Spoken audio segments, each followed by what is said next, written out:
भवानी छोड़ दे लोगन के। ना ना ना ना ना ना, अरे काहे रोवत बाड़ी?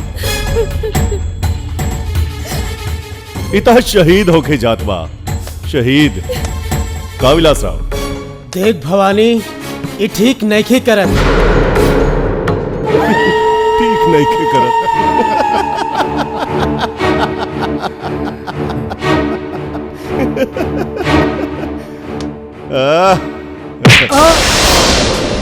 विलासराव, तोहार पूरा परिवार हमरे कब्जा में बा और तोहार मौत ही ओकर जिंदगी हा। और अगर कहीं तू बच गई ले तो तोहार परिवार तोहरा से मिले खातिर जिंदा ना रही। ए खातिर कोनो चालाकी या दिमाग दौड़ावे की कोशिश मत करी हा, ना तो ओकरा बाद ना तू रहिबे और ना तोर परिवार। हमनी के माफ करब। वो कहा आप मुख्यमंत्री जी के बहुत करीबी हैं, यह ले मजबूरी में आपके हमरा के इस्तेमाल करे के पड़ रहल बा। Sorry, I am very sorry. तू घबरा मत, हम तोरा परिवार के पूरा ध्यान रखब, ठीक बा? चला आवा गाड़ी में बैठ। खबरदार, हाँ? क्यों हिले का कोशिश ना करे। विधायक जी, हमरा के आपका तलाशी लेवे के पड़ी। देखिए इंस्पेक्टर, हम जनता के प्रतिनिधि हैं, हमरा तलाशी के मतलब जनता की तलाशी। जनता के सुरक्षा खातिर ही आप लोगन का तलाशी लेवे के पड़ी विधायक जी। अब बोली, आप तलाशी देत हैं कि हम ली? देखा इंस्पेक्टर, हम मुख्यमंत्री निवास जा रहल बानी, वहाँ से हमरा विधानसभा भी जाए के बा। तोहरा तलाशी से हमरा लेट हो सकेला। लेट ना होखे, वही से कहता नहीं विधायक जी, हमरा के तलाशी ले लेवे दी। अरे तू हमरा के ना रोक सकेला। हमरा के मजबूर मत करा विधायक। गोली चला। भवानी जा रे। चला जल्दी बैठा। भवानी छोड़, छोड़ हमरा के, छोड़ हमरा के,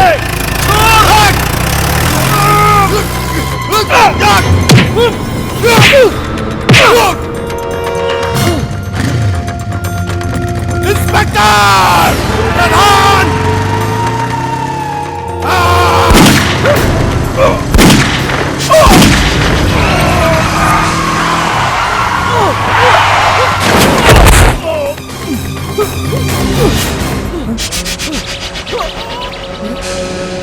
सर।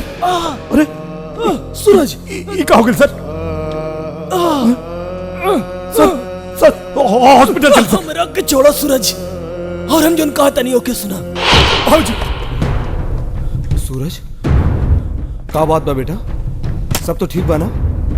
कुछ ठीक नहीं है बाबूजी, प्रधान साहब के गोली मार के हत्या कर दिया गई। का कहा था तू?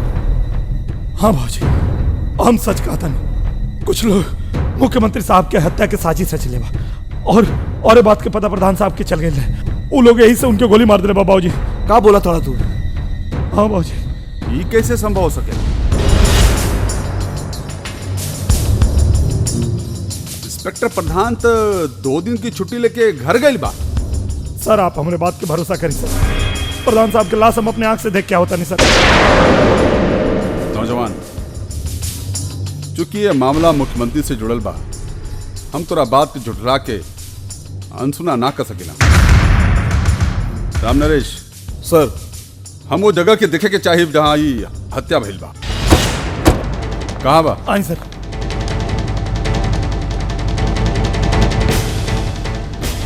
कहाँ बा?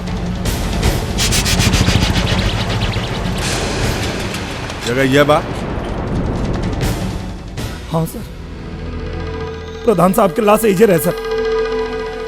Shut up! Ram Naresh sir, तोरा बेटा के ना तो बहुत बड़ा गलतफहमी भइल बा, ना तो ही पगला गइल बा। आखिर एकरा झूठ के चक्कर में इतना समय हमारा बर्बाद हो गई। सर अगर ये कहा था कि यहाँ प्रधान साहब के लाश ही दिखले रहल तो सच्चे हुई सर। हमार बेटा हमसे झूठ ना बोले सर। राम नरेश, सब कुछ सामने बा, तो और बेटा भी और इस जगह भी। अगर कुछ ना बा, इंस्पेक्टर प्रधान की लाश आखिर कहाँ गई? जमीन खा गई या आसमान निकल गई? सर ये भी तो हो सकेला कि लाश के कोई थाने या हॉस्पिटल लेके लोग हैं। Shut up! ये कैसे एक्सीडेंट बा? न कोनो दाग, न कोनो धब्बा, न कोनो खून के निशान। अरे तू राम नरेश के बेटा ना होता ना तो पुलिस के गुमराह करे के जुर्म तुझे गिरफ्तार कर लेते हम। राम नरेश सर समझाओ अपना बेटा को और चला यहाँ से।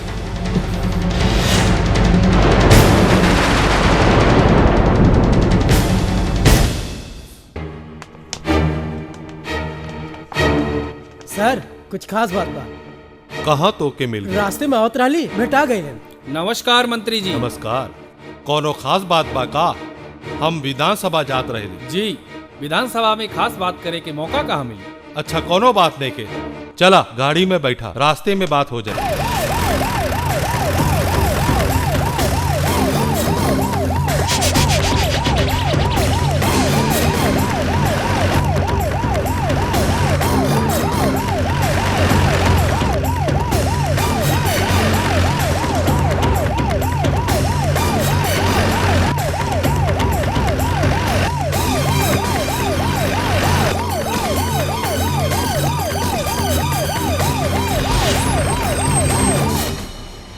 काम कलैया अंतर जंतर अंतर मंतर अंतर मंतर ओम ऊपर में जगड़ गल गल गल गल गल गल गल गल गल गल गल गल गल लिचू हे तम नमी माई जल्दी से पानी बरसाओ। ये का होता? जल्दी से चलो हटा यहाँ से हटा।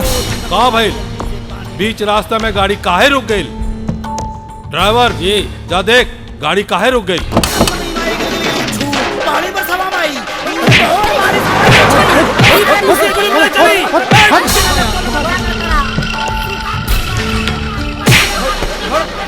छोड़ दो।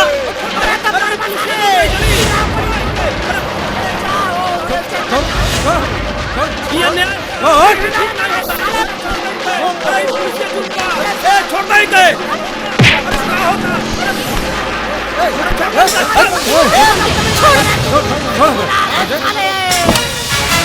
चुपचाप गाड़ी छोड़ के बाहर आ जाओ। आवा।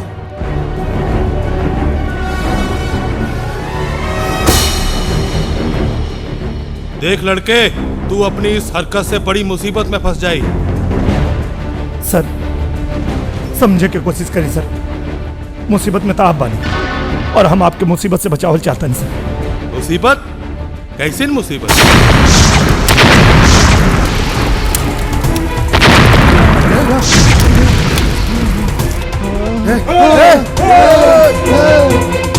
ई गाड़ी में आपके उड़ावे के साजिश रहे सर।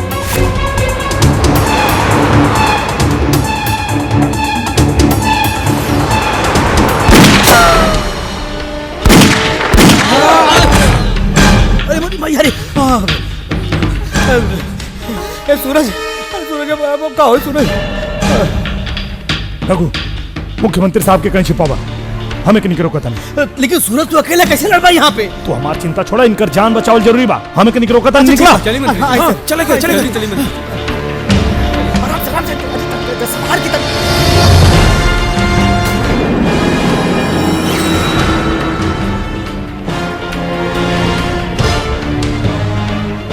हमें नहीं जाता नहीं।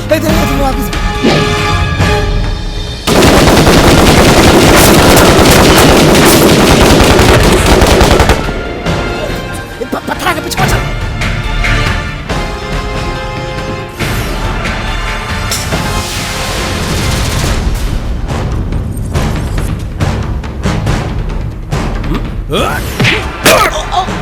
चल जल्दी चल। बचा के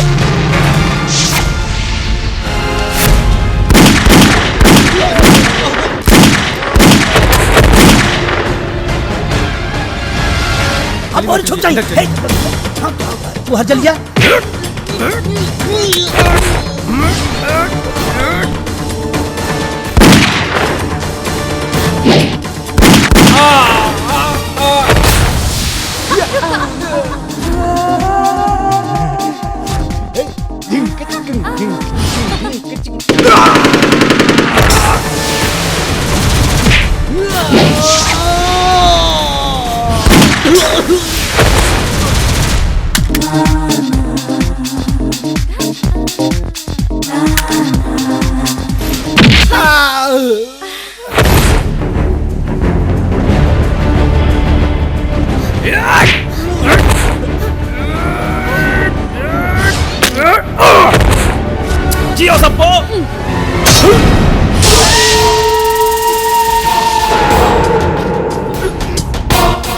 भवानी अपना दुश्मन के सिर्फ एक तोहफा देना, मौत के तोहफा, मौत के।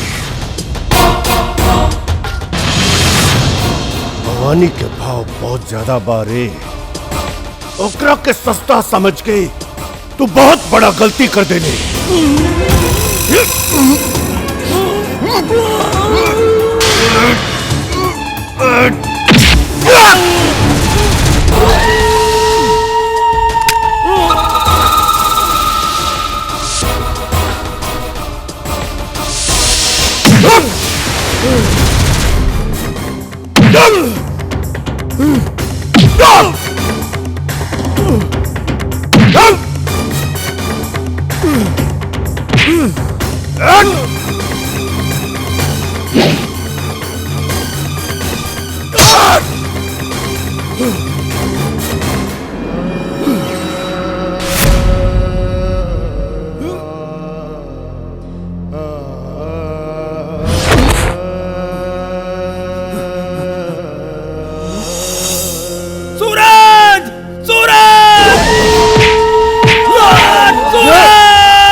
भवरी गौर देख रखे, चल रहे।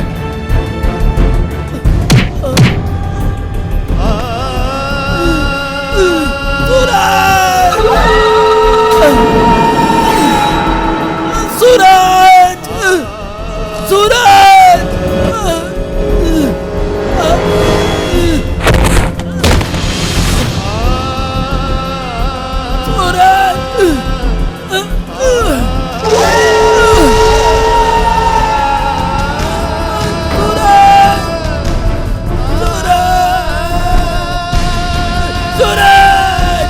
छोड़ दे, छोड़ दे, छोड़ कुत्ता, छोड़, छोड़, सूरज, सूरज, सूरज,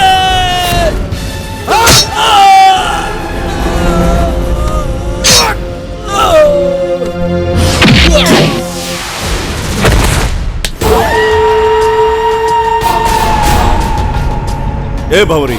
हाँ भैया। देख, सीएम यहीं कहीं छिपल होई, खोज ओकरा की, खोज। चल।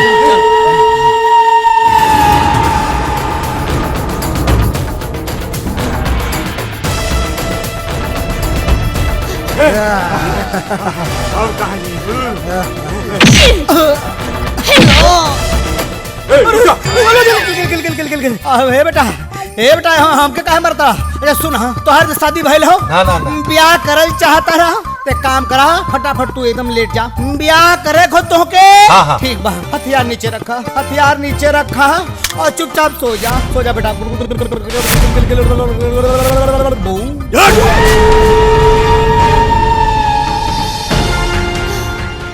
सूरज, सूरज,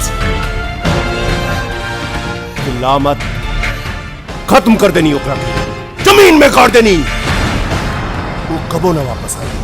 हे, सूरज वापस जरूर आई भवानी, और तोर नामो निशान मिटा दी। वो मर्द है, मर्द, तोरे जैसन हैवान के खत्म करे खातिर आई। वो आसमान के चीर के आई, वो धरती के सीना फाड़ के आई, सीना फाड़ के आई। अरे जात कहाँ बड़े भड़ुए, डरा गईले का? अरे फाट गई का? सूरज आई तो तोर जीवन के नष्ट कर दी।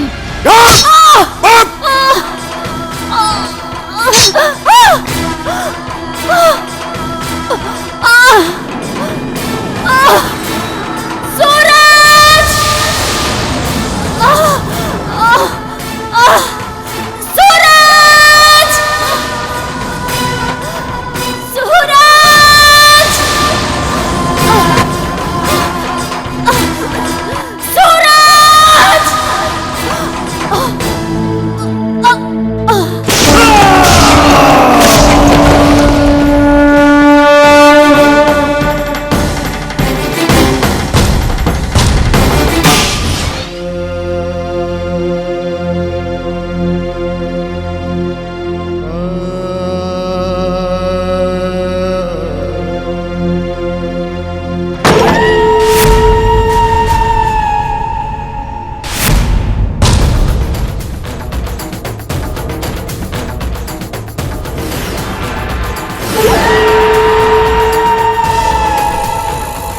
रुक जा भवानी, तुम्हारी मकसद कबो पूरा ना हुई।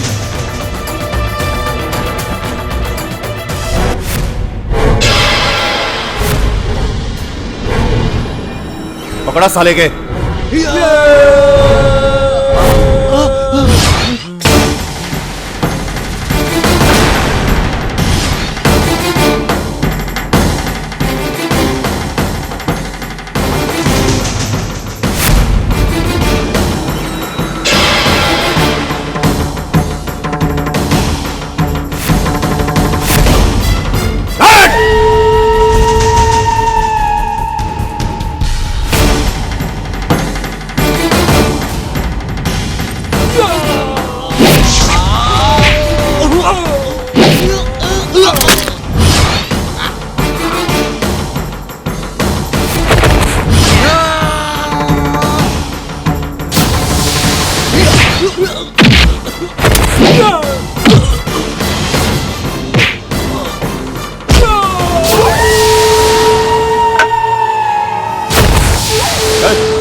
सूरज, तू ठीक बड़ा ना भाई?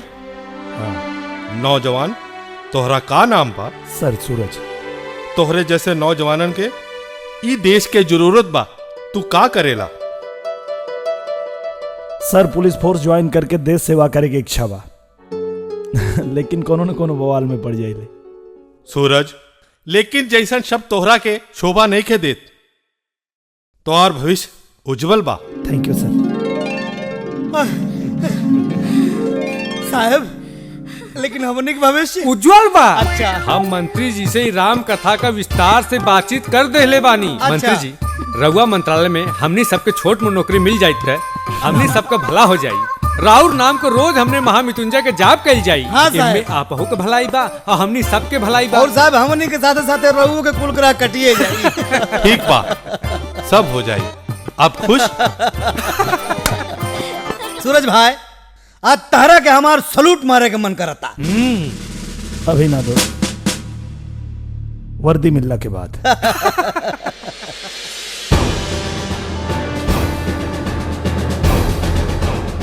काजल, आई का बात है? काजल, कुछ बुलात नहीं खो? का टोपी दे देनी, लाठी दे देनी, पर्स दे देनी, रुमाल दे देनी, सब कुछ दे देनी, फिर का भुला गई? हाँ, ई का करतानी? छोड़ी केहू आ जाई। और ये बहाना हरदम के। ठीक बा, अब जाई, वापस आई तो बहाना ना करो। पक्का? पक्का पक्का पक्का, अब जाई। चलो ठीक बा। अच्छा कम से कम जतरा तो बना दा। ठीक बा। भैया, भाभी। हाँ। और बहनी ठीक हो? हाँ। और आकाश ठीक बानी। माई कहाँ बड़ी? माई भी है ना? माई? हाँ आवत नहीं माई? अरे आवत बच्चा कब आइलू? खुश रह, सब ठीक बा ना? हाँ। अरे देव की बाबूजी बुलाओ तारे। चलो चल।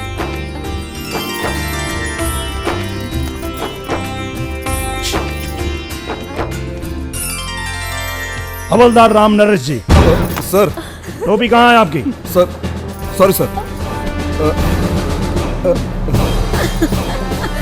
जय हिंद। खजूर, चल हफ्ता निकाल। पता बा ना कि इलाका के अब दादा के हा? हाँ। सूरज भैया।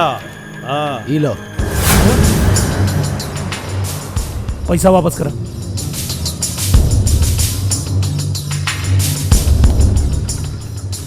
का होता है सर? अरे भैया ये सब हम तहरे खातिर तो करता नहीं, तू चिंता मत करा, एक एक पाई के हिसाब तो के मिल जाई। देखा, हमके पैसा ना चाहिए और ना हिसाब। और तू हमारी बात माना, तू ये सब छोड़ दा। अरे हम ये सब छोड़ दे? अरे हम ये सब छोड़ दे तो करब का है? भगवान इतना बढ़िया शरीर देले बाने, शरीर में ताकत बा। वो ताकत से कोनो इज्जत और सम्मान के भी तो काम कइल जा सकेला। दबंगई से ना, इज्जत और सम्मान से केहू के भी दिल जीतल जा सकेला।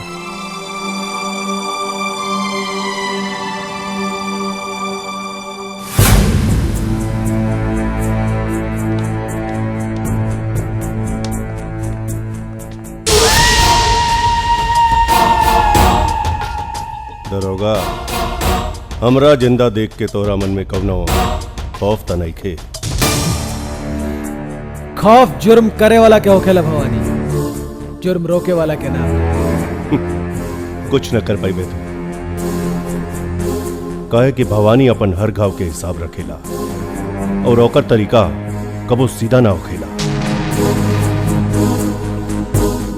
अपन तरीका बदलला भवानी, काहे से कि कोई भी घटना कभी भी दोहरावल जा सके और किस्मत हमेशा साथ ना देवेला। किस्मत किस्मत तो उलैका के खराब बा, जेकरा के तू बहादुरी के मेडल देत फिरत बाड़ा। तू कुछ न कर पाई बा। होकर जिंदगी की कहानी पर मौत के लकीर खिंचला से नईखा रोक सकत।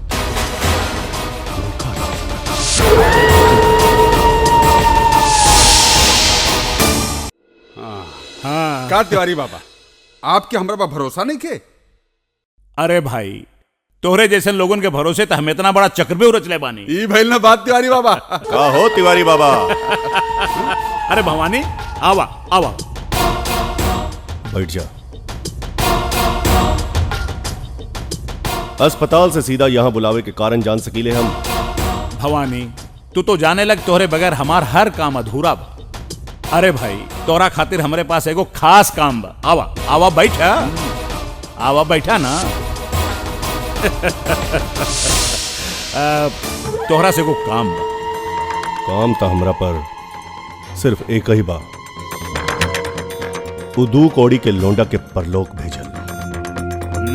जवन हमरे इलाके में हमरा पर हाथ उठवलस ओकरा के हम ऐसन मौत मारब कि भवानी सिंह के नाम से सबके देह के पानी सूख जाए। देखा भवानी, हम राजनीति करीला राजनीति, और राजनीति में दूर के चाल पहले सोचे के पड़ेला। तू ताकत से ना, दिमाग से काम ला, दिमाग से। हमरा के बुजनी मत बुझावा बाबा, बुजनी हमरा भेजा में नहीं खे घुसत। अरे हमरा काहे के मतलब ई बा भवानी, तू पहले हमार काम करा, उ लौंडा के मौत पे दस्तखत हम करब, हम। बस बाबा, वो हमार शिकार हा, ओकरा के हम मारब, हम। ठीक बा, जैसन तोहार मर्जी, लेकिन सबसे पहले तोहरा के हमार काम करे के पड़ी। ऊ रहल ओकर कीमत। हे, पैसा लाओ। जी सरकार। सरकार ये ली। ला, ये रहल एडवांस।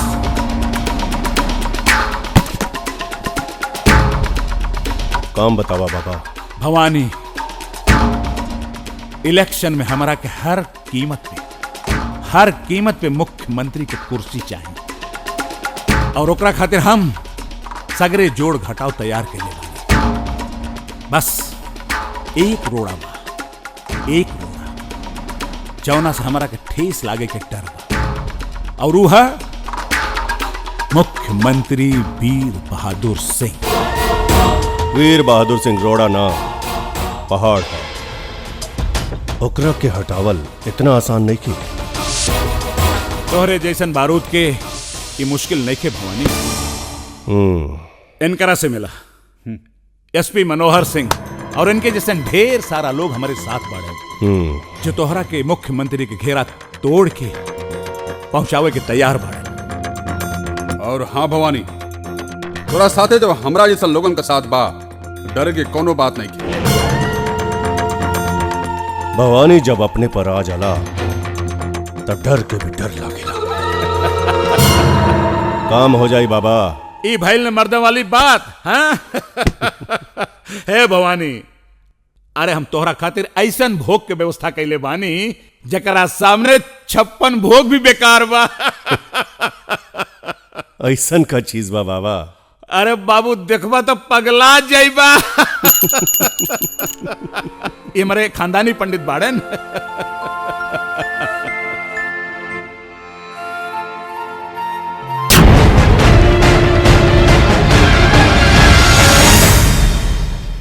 राम नरेश जी, सूरज कोनो क्रिमिनल नहीं खन कि इनकरा के हम जेल में बंद करके रखी। ये आप जैसन कानून के रक्षक का बेटा हो, भला ये गलत कैसे हो सके ना? गलती तो एकरा से हो गई बा इंस्पेक्टर साहब, समझ में नहीं आवत कि हम का करी। एकरा के बीच में ना आवे की चाहिए। एगो गुंडा आपके ऊपर हाथ उठावत रहे बाबूजी, हम कैसे बीच में ना आए थे? ओकरा के रोकल पुलिस के काम बा, और पुलिस अपन काम करता। हम एक पुलिसकर्मी हैं, जौन हम कैली वो हमार फर्ज बा। लेकिन तू का कैला? हम जौन कैनी वो हमार फर्ज रहे बाबूजी। बाप के रक्षा कैल बेटा के फर्ज है, हम कोनो गलती नहीं कैले। अरे एकरा के समझाई, ये मूर्ख बा इंस्पेक्टर साहब। एकरा के नहीं मालूम कि भवानी के मार के ये अपने आप के कितना बड़ा मुसीबत में डाल ले। राम नरेश जी, भवानी के मार के सूरज बहादुरी और साहस का काम कैले बड़न। अरे आपके तो इनकरा पे गर्व होके के चाहिए। इंस्पेक्टर साहब, अगला महीना एकर पुलिस ट्रेनिंग शुरू हो रहा बा। हम नहीं चाहत कि सूरज के खिलाफ कोनो केस बने, ना तो एकर भविष्य खराब हो जाए।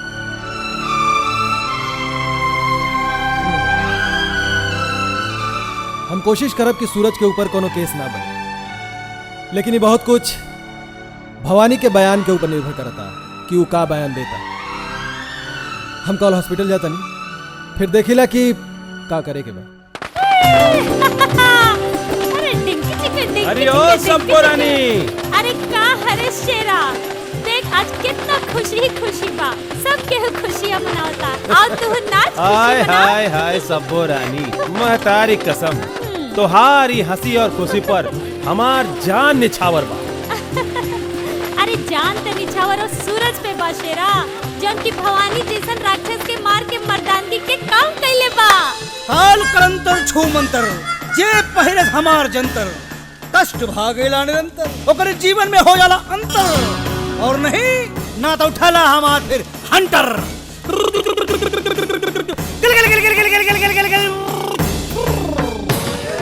दुष्टात्मा बोल बोल बोल, ई भोली भाली परिवार के पीछा छोड़े खातिर का लेली, बोल।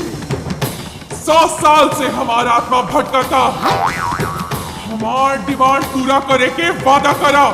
फिर सोचा हाँ, कहे से कि ई दोनों लोग के मन में अभय दुविधा बा। दुविधा दुविधा बा ना बाबा ना। हाँ। अरे दुविधा कुछ ना बा, सब पूरा होई। हे चांडाल निर्मोही चुड़ैल, अगर हमार डिमांड पूरा ना भइल तो हम ई दोनों के जिंदगी बर्बाद कर दे। बर्बाद बर्बाद बर्बाद। रुक जा चांडाल निर्मोही चुड़ैल, तोर डिमांड पूरा करेला। ई परिवार तैयार हो गइल हो माई। ए असिस्टेंट जी बाबा। तनी माई के डिमांड कागजा पे नोट करता, काका करता। ठीक है बाबा। बोला माई बोला। 10 बोतल दारू, 5 किलो देसी मुर्गा, 10 किलो चावल और काला नमक और 10,000 रुपया। ए माई, पिछले जन्म में पटना रेलवे स्टेशन में भीख मांगत रहलू है का? चुप! इतना काहे गुस्सात हूँ माई? ए दमदमी माई, 10,000 रुपया करबू का हो?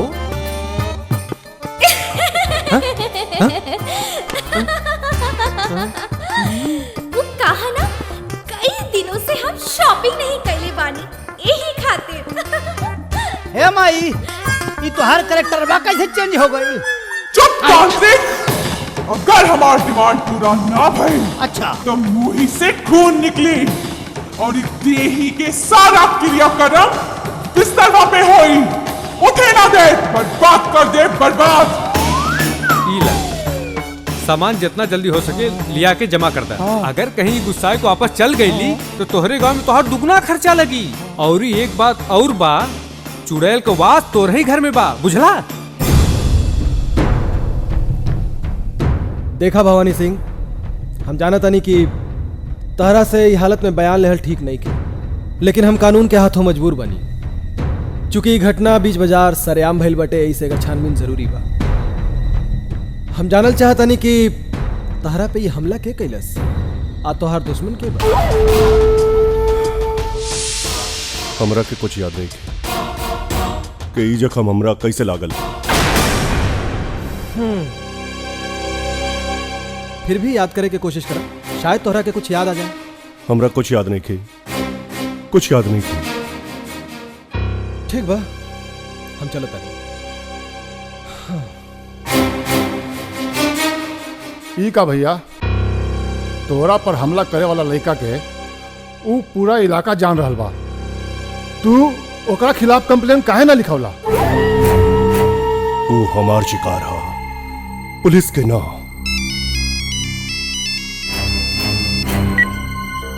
हेलो, हाँ प्रणाम। जी जी बिल्कुल ठीक बा। हाँ, अभी डॉक्टर कुछ दिन आराम करे के सलाह देले बारन। जी हाँ, अभी कुछ दिन अस्पताल में रहे के पड़ी। जी जी, जैसन आदेश। प्रणाम। केकर फोन हा? विधायक तिवारी जी के फोन रहे। 2 बेर पहले भी फोन करके हालचाल पूछले बाड़न और अस्पताल में भी फोन कैले बाड़न। कोनो सुख सुविधा के कमी ना हो यही जा। और हाँ, लेकिन वो कहले बाड़न कि अस्पताल से निकलला के बाद सबसे पहला मुलाकात उनकरे से होके के चाहिए। का भौरी भैया, इंस्पेक्टर साला का करे आयल रहल? बयान लेवे आयल रहे। भवानी भैया चाहता रन कि वो सुरजा के खुद अपना हाथ से मारस। लेकिन ओकरा से पहले हम उस साला के हाथ पैर तोड़ दे। सुन, सारा तैयारी कर ले, अब की बार साला बच्चे के ना चाहिए। हरिओम तासनाथ। बचुआ। जी बाबा। भक्त के का कष्ट बा? बाबा एकरा मकान पे कुछ लोग जबरन कब्जा कर लेल बाड़े। अच्छा। ओकरा से छुटकारा चाहती है। छुटकारा? छुटकारा के लिए फुटकारा से काम नहीं बेटा, रुपया निकालना पड़ेगा। रुपया की बात हो गई बा, खाली उपाय बताई। ओ तब तो काम हो जाई, भक्त काम हो जाई। एकरा खातिर हमके सबसे पहले निर्मोही चुड़ैल के बुलावे के पड़ी। गिले गिले गिले गिले गिले गिले गिले गिले निर्मोही चुड़ैल भक्त से आओ। ए माई, तू के बाड़ू हो? हम हई निर्मोही चुड़ैल। चुड़ैल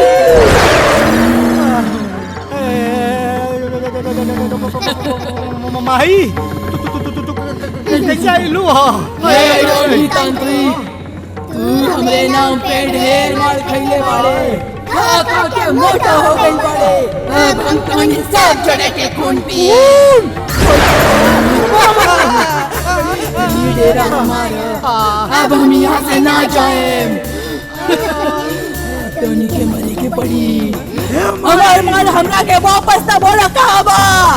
तोरे डेरा का घेरा तोड़ के हम नहीं आए नहीं। हमसे गलती हो गई माई। हे सारे, हे मालिनी, माल निकाला।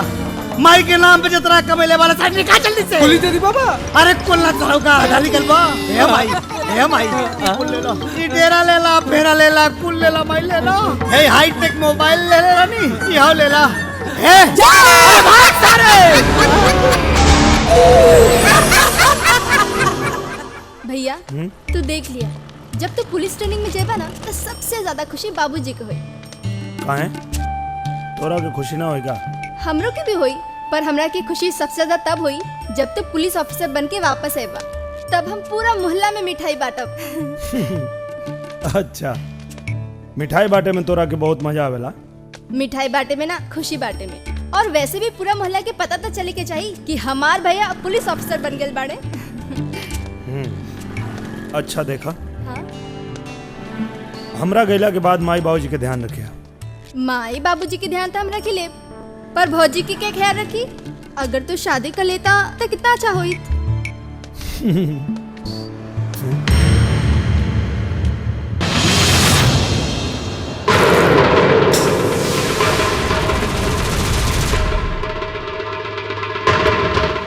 भैया के हाई लोग भवानी के आदमी में से। बाबूजी लड़ाई खातिर मना कैले बड़े, चला यहाँ से।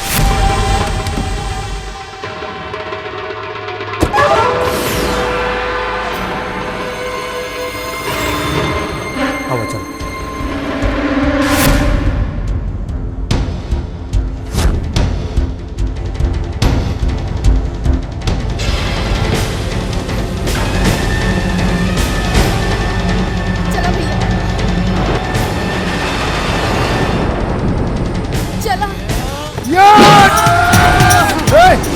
घेर साले के।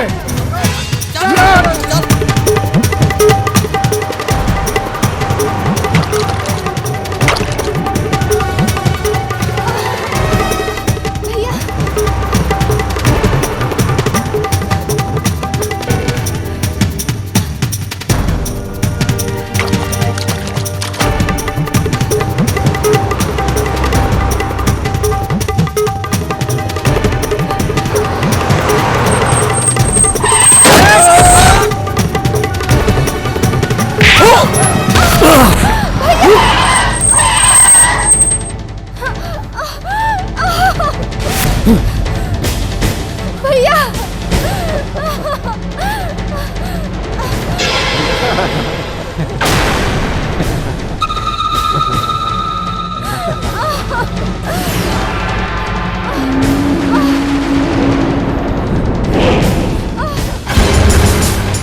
भाई ये एकर बहिन हा और ये एकरा घर के इज्जत हा।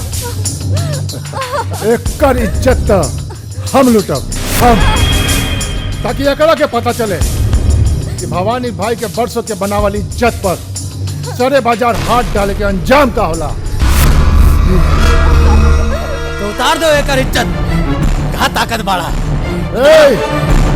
उतार कर कपड़ा।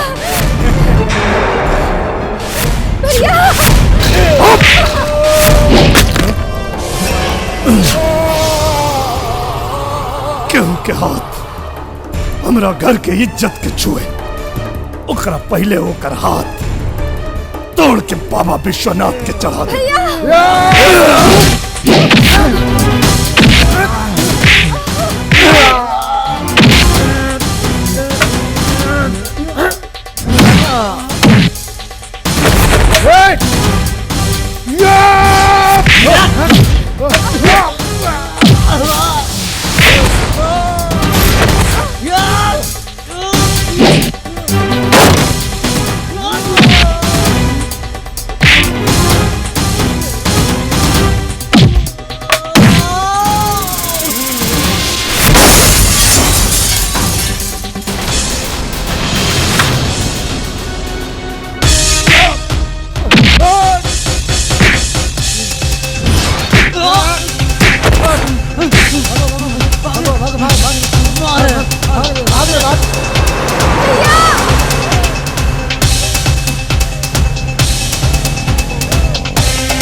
अरे मेरा सामान हट।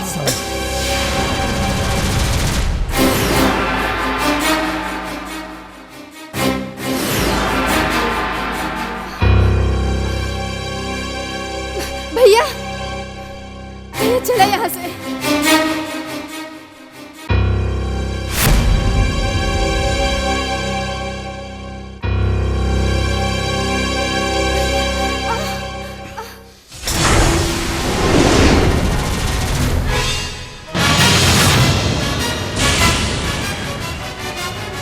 भाई वो देखा।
हमरे घर के इज्जत लूटबे, हमरे घर के इज्जत लूटबे। भैया भैया ना भैया ना भैया, छोड़ दे एकरा के। भैया भैया फेंक दो भैया, छोड़ दे एकरा के। ना भैया छोड़ दे एकरा के।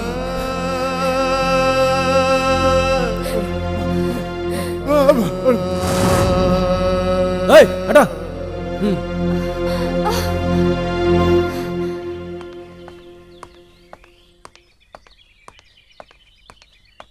राम नरेश जी, सूरज के भवानी सिंह के आदमी के साथ मारपीट कैला के जुर्म में गिरफ्तार कैले बानी। लेकिन चिंता मत करी, हमने कोनो बड़ा चार्ज नहीं खी लगौले, वो लॉकअप में बाड़े।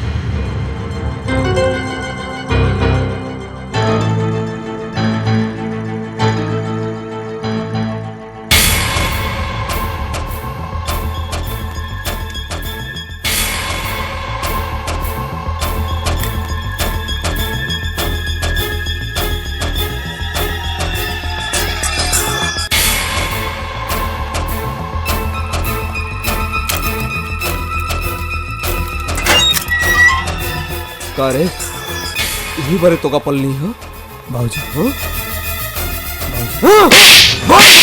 ये बारे पलनी तो का थोड़ा राम नरेश जी चला मेरा के राम नरेश होश में आवा क्या होता है सब? ये पुलिस स्टेशन है तो और घर रहा अभी एक रहे कुछ हो जाए तो क्या जवाब दी? मार दे करा के फांसी चढ़ा दे करा के एक खून के जय हिंद साहब। साहब सूरज। ठीक बा तू जा। जी साहब।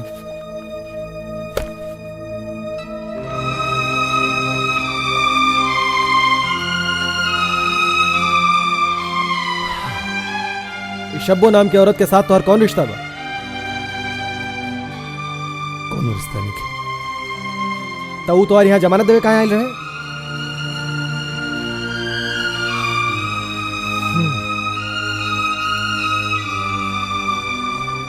देखा सूरज, तू एगो पढ़ल लिखल नौजवान हो। इस शब्बो जैसन औरत के साथ तुम्हारा रिश्ता ठीक नहीं खे। आज वो तुम्हार जमानत देवे आयल रहे, कल तोहरा के खाना खिया दी, परसों ओकरा खातिर लड़ाई करबा, गुंडा बनबा। और हम ही नहीं की चाहत कि ये इलाका में एगो और भवानी पैदा हो। वही से हम अपना जमानत पर तोहरा के छोड़ो तनी। आगे से ऐसा कोनो गलती ना होके के चाहिए। जी ये बात का खास ख्याल रखिए। जा तू जा सकेला। और सुना, राम नरेश जी तोहरा के एगो पुलिस ऑफिसर बनल देखल चाहतड़न, क्रिमिनल ना। ये बात का ध्यान रखिए।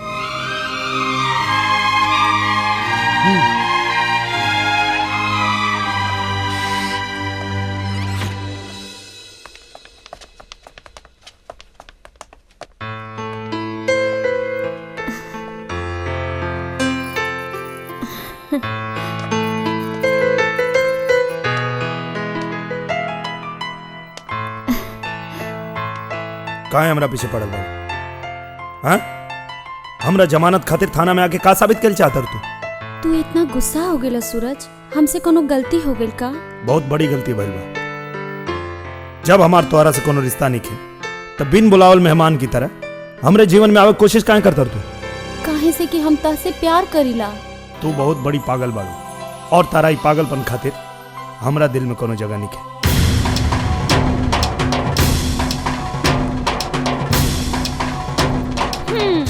लेकिन हमरा दिल में तोहरा खातिर बहुत जगह बा। तू हमसे प्यार करा चाहे ना करा, लेकिन हम तो मोते दम तक करत रहा।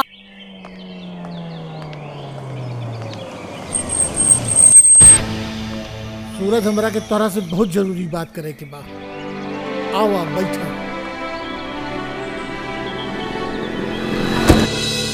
देखा सूरज, हमहू एगो बेटी के बाप बानी और बेटी के शादी की चिंता हर बाप के हुक्बे करेला और हमरा भी बा। हमार कहे के मतलब ई बा कि काजल के बियाह के इंतजार हम और ना कर सकीला। रिश्तेदार भी ब्याह जल्दी करे के दबाव बना रहल बड़े। जी हम बाबूजी से बात करो। सूरज, अपना बाबूजी से बात करे के जरूरत नहीं खे। हम तोहरा बियाह के बात नहीं की करत, समझत बाड़ा हम का कहल चाहत बानी। समाज में हमारे एगो इज्जत बा, रुतबा बा और तारा ऊपर जौन दाग लागल बा ओसे हमार दामन दागदार हो जाए और ओकर छीटा काजल बेटी पे पड़ी। और केहू भी बाप अपना बेटी के जानबूझ के कुआं में नहीं के ढकेल सकत। बेटा, काजल के बियाह में तोरा तरफ से ऐसा कुछ ना होके के चाहिए जौना से होकर शादीशुदा जिंदगी शुरू होके से पहले खत्म हो जाए। हम तारा से हाथ जोड़ के विनती करत बानी। ऐसा मत करें बाबूजी, आप हमरे पिता तो ले। हम ऐसा कोनो गलती ना करें जौना से आपके या आपकी बेटी के केहू के सामने शर्मिंदा होके के पड़े।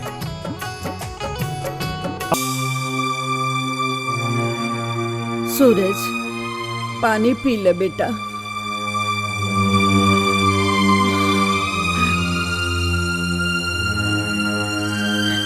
ए बेटा, सरिता के ससुराल वाले लोग आयल रहल ह। का कहला? अब वो लोग सरिता के साथ आकाश के रिश्ता मंजूर नहीं के करत लोग। हमार बेटे के रिश्ता टूट गए।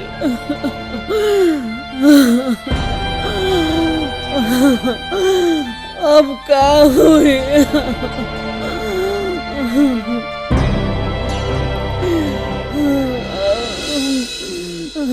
अरे हमरा के ई कहाँ लेके चलैला? कोनो अच्छा रेस्टोरेंट देख के खाना तक खियादा। अरे महाराज, ना खाना तो कम से कम एक चाहिए पिया देता। मारब सारे ऐसा झापड़ मोड़ से अब भाई बिल्डिंग फेंकने लग पे तो लोग खाना खाई है सारा लोग खाना खाई है। अरे सारे पाप जवन 2-4 पैसा रहल तवन दमदमी माई लेके चल गई नी। मोबाइल तक तो छोड़बे ना कहीं नी। पैसा कहाँ घंटा मिली सारा रेस्टोरेंट में खाई है सारा। हम तो पहले ही कहत रही कि ई सब झूठ फरेब के धंधा छोड़ दा, लेकिन हमार केहू सुने तब ना। अब हमार भूख से जान निकलता। मुँह देखले हुआ अपन हेमा मालिनी तब तक कुल पैसा ब्यूटी पार्लर में जात रहे। माल लिपस्टिक होठ लाली लागत रहे मुंह में, लागत रहे जैसे जमन अब्बे नाचे वाली बनी सिनेमा में। तू ही खर्चा करत रहला। तो सराऊ खर्च करत रहनी तो हम ही कहत रहनी साले कि खाली कुल मुँह पे खर्चा करिया। और तू सराऊ लगला जींस पैंट जूता मोजा खरीद ले सारे। पेटे के बारे में सोचले होता था तो हारी भी दिन आवत देखे के लागना खराब खराब साले बता दे थे। रघु, कविता। अरे रघु, कविता, श्याम, तू लोग यहाँ? अरे कविता तू अकेले और सूरज कहाँ? सूरज के तो हम कितना दिन से खोज रहल बानी। फोन भी नहीं खन करत और मिलत भी नहीं खन। अच्छा, अगर तोहरा पास सूरज के कोनो पता होखे तो हमरा के दे देना प्लीज। अच्छा। ए काजल, हाँ? तहरा लगे कुछ पैसा बाका? हाँ।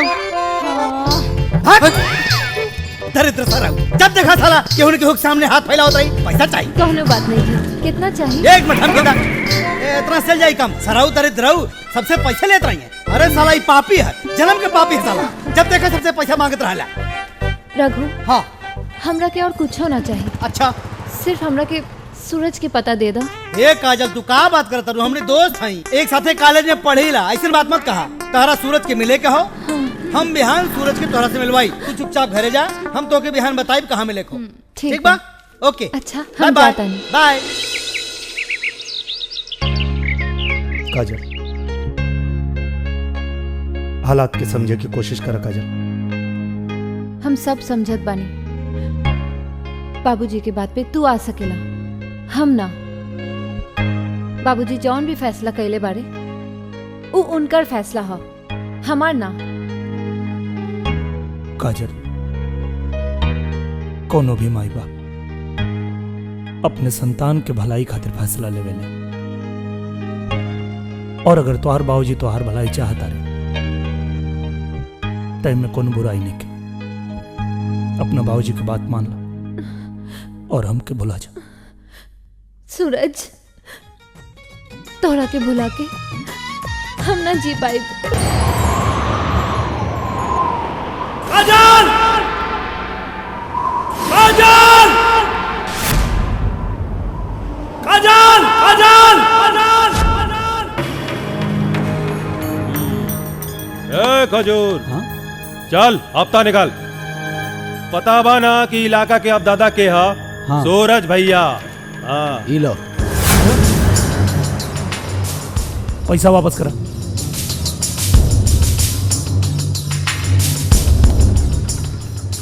का होता है सर? अरे भैया, ये सब हम तहरे खातिर तो करता नहीं। तू चिंता मत करा, एक एक पाई के हिसाब तो के मिल जाई। देखा, हमके पैसा ना चाहिए और ना हिसाब। और तू हमार बात माना, तू ये सब छोड़ दा। अरे हम ये सब छोड़ दे? अरे हम ये सब छोड़ दे तो करब का है? भगवान इतना बढ़िया शरीर देले बाने, शरीर में ताकत बा। वो ताकत से कोनो इज्जत और सम्मान के भी तो काम कइल जा सकेला। दबंगई से ना, इज्जत और सम्मान से केहू के भी दिल जीतल जा सकेला।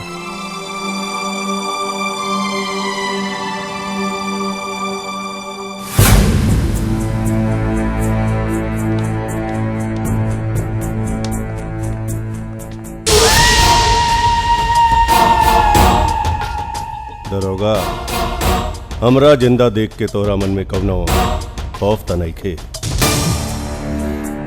खौफ जुर्म करे वाला के होखेला भवानी, जुर्म रोके वाला के ना। कुछ न कर पाइबे तू, कहे कि भवानी अपन हर घाव के हिसाब रखेला और ओकर तरीका कबो सीधा ना होखेला। आपन तरीका बदलला भवानी, काहे से कि कोई भी घटना कभी भी दोहरावल जा सके और किस्मत हमेशा साथ ना देवेला। किस्मत किस्मत तो लइका के खराब बा, जेकरा के तू बहादुरी के मेडल देत फिरत बाड़ा, तू कुछ न कर पाई बा।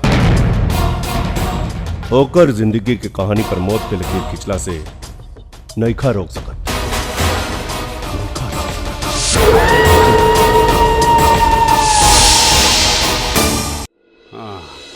का तिवारी बाबा, आपके हमरा पर भरोसा नहीं के? अरे भाई, तोहरे जैसे लोगन के भरोसे तो हम इतना बड़ा चक्रव्यूह रचले बानी। ई भइल ना बात तिवारी बाबा। का हो तिवारी बाबा? अरे भवानी, आवा आवा, बैठ जा। अस्पताल से सीधा यहां बुलावे के कारण जान सकीले हम? भवानी, तू तो जाने लग तोहरे बगैर हमार हर काम अधूरा बा। अरे भाई, तोरा खातिर हमरे पास एगो खास काम बा। आवा आवा बैठा, आवा बैठा ना। तोहरा से एगो काम बा। काम तो हमरा पर सिर्फ एक ही बा, उदू कौड़ी के लोंडा के परलोक भेजल, जवन हमरे इलाके में हमरा पर हाथ उठवलस। ओकरा के हम ऐसन मौत मारब कि भवानी सिंह के नाम से सबके देख के पानी सूख जाए। देखा भवानी, हम राजनीति करीला, राजनीति, और राजनीति में दूर के चाल पहले सोचे के पड़े। तू ताकत से ना, दिमाग से काम ला, दिमाग से। हमरा के बुजनी मत बुझावा बाबा, बुजनी हमरा भेजा में नहीं खे घुसत। अरे हमरा काहे के मतलब ही बा भवानी, तू पहले हमार काम करा, उ लौंडा के मौत पे दस्तखत हम करब, हम। बस बाबा, वो हमार शिकार हा, ओकरा के हम मारब, हम। ठीक बा, जैसन तोहार मर्जी, लेकिन सबसे पहले तोहरा के हमार काम करे के पड़ी।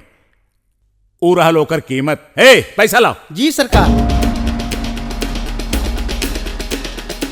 सरकार इली ला, ये रहल एडवांस।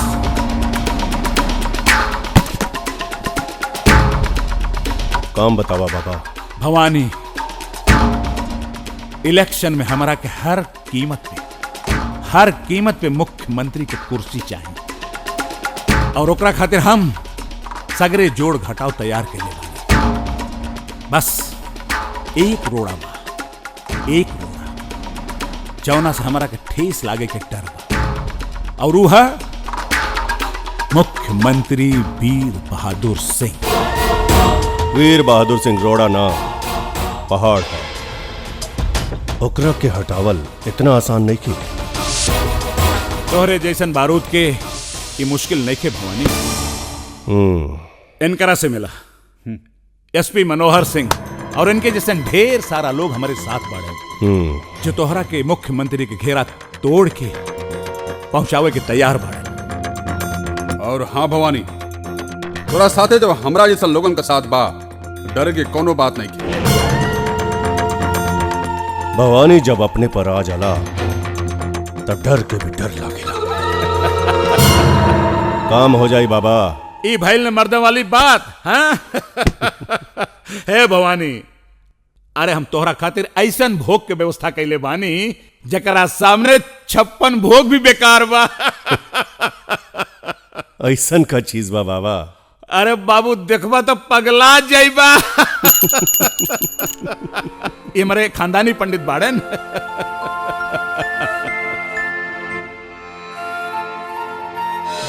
जय हिंद।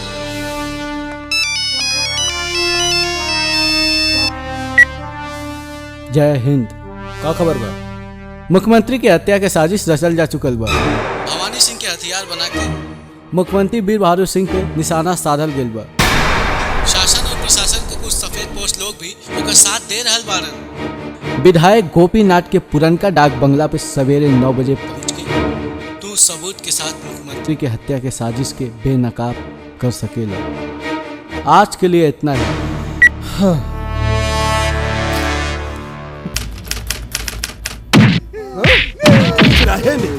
सारे बाजार में इनके कारण शरीफ घर की लड़कियों को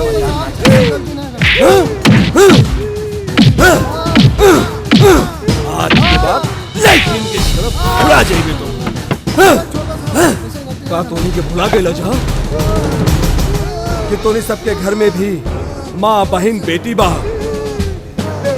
कि देश के हर आदमी दूसरे के घर के लड़की के सम्मान करे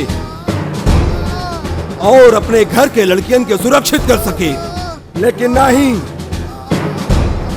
लतवा के खाई बाबूलाल राम नरेश के बुलावा। राम नरेश जी तोहरा के साहब बुलाओ तुम्हें।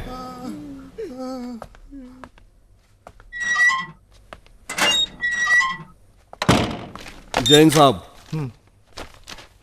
राम नरेश जी कौन हो वो सनी लड़का? ये सब लोग एगो लड़की के साथ बदतमीजी करत रहे साहब। तू ऐसा सलूक करत रहोकनी से जैसे लगा था कोई कत्ल करके आए बड़न साहब। कत्ल होले पे आदमी मर जाला और किस्सा खत्म हो जाला। ऐसा अपराध खातिर एक कुलन के जिंदगी भर खातिर काल कोठरी में डाल दिया जाए। सजा दिहल अदालत के काम हमनी के ना। यह तो पुलिस डिपार्टमेंट का दुर्भाग्य बा साहेब। खैर ये सब छोड़ा, अब तार नाइट ड्यूटी खत्म भइल, तू बाबूलाल के चार्ज देके घर जा सकेला। ठीक बा साहेब। ए गाड़ी रोका। साहेब जैन साहब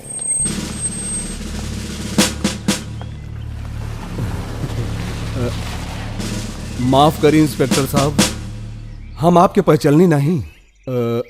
कौनो कोतवाली में आयल बानी। प्रणाम चाचा जी। खुश है जी। हम हवलदार राम नारायण के लड़का बानी आकाश। अच्छा। नया नया नौकरी लगल बा। पुलिस के ट्रेनिंग खत्म करके घरे जात रही। पुलिस थाने गए रही, आप ना मिलली वहाँ। आपसे मिले खातिर घरे जात रही हैं। बेटा तोहार बाबूजी के तोहरे ऊपर फख्र होगी। खुश रहा। तनी मिठाई के डब्बा था। दिन दूनी रात चौगनी तरक्की करा। इली मुंह मीठा करी। अरे ला बेटा तू खा। और बताई सूरज आजकल का करता रहा? सूरज की पढ़ाई के आखिरी साल है। पढ़ाई खत्म करके वो पुलिस अधिकारी बने के कोशिश करी है। काहे ना? बहुते मेहनती है वो तो अभिनय से पढ़ाई के साथे साथे कसरत भी कई शुरू कर देले। भगवान चाहिए तो जल्दी पुलिस अधिकारी बन जाइए। अच्छा तो हम चलता नहीं। प्रणाम। अरे बेटा खुश रहो। हमरो सूरज बेटा ऐसे नहीं इंस्पेक्टर बनी। भैया उठा, बाबूजी आ गइल बानी। का सवेरे सवेरे डाइन मतीन चिल्लाए लगली रे? सुते दे। अच्छा तो ठीक बा, हम जात हई और बाबूजी की एहिजा भेज दे। तब तोहर परेड शुरू हुई आ तब तोरा के पता चली। हमार बहनी हो ना, बाबूजी से मत बताइए कि हम सुतल बानी। हाँ हाँ हम बहिन ना, हम तो डायन है ना। हाँ पता नहीं कब हमार सूरज इंस्पेक्टर बनी। अरे इतना काहे सोचतानी जी? देख ले, एक दिन आपके सूरज आपके अरमान जरूर पूरा करी हैं। अरे हाँ तू ओकरा के दूध बादाम तो दे ताड़ू ना? हो जी। अरे पुलिस अफसर बने खातिर शरीर और दिमाग दोनों तंदुरुस्त चाहिए। अरे हम तो रोज ओकरा के बादाम दूध देनी, बाकी ओकर चिंता रहुआ छोड़ दी। तनी अपनो तो चिंता करी। हाँ रात भर ड्यूटी करके आईनी, आ काहे कि तनी आराम करी, बैठ के बेटा की चिंता करे लगने। हमरा तो आराम तब मिली देवकी जब हमारा बेटा इंस्पेक्टर बन जाए और एगो अच्छा सा लड़का देख के हम अपने सविता के हाथ पीला कर दें। रिटायरमेंट से पहले एक ही इच्छा बा कि हम अपन बेटा इंस्पेक्टर बेटा के सलाम करी। पता नहीं हमारी सपना कब पूरा हो। जल्दी पूरा होई जी, रहुआ फिकर मत करी, देख ले राउर बेटा सूरज सूरज खाने राउर नाम रोशन करी। हाँ तोहार मुंह में घी शक्कर। बाबूजी लाओ बेटी। सूरज कहाँ बा? सूरज चली खुद ही चल के देख ली। आई बाबूजी। कहाँ बा? इका बाड़न।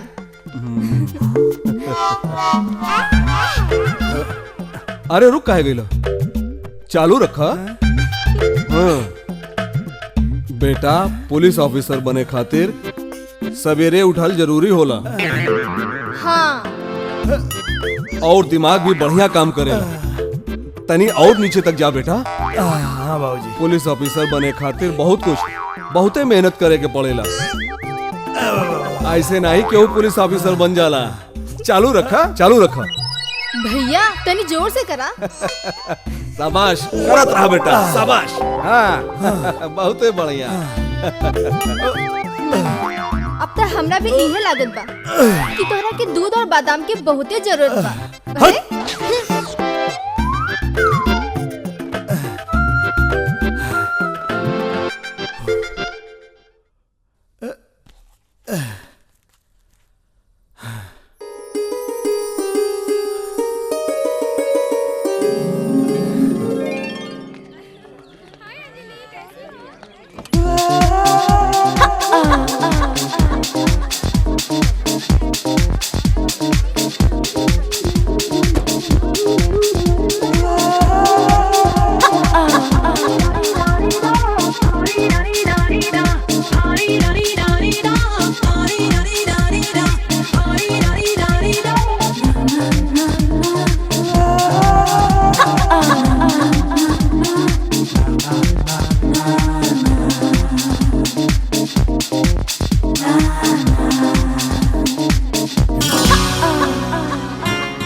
गुलाब का सुगंध लीजिए,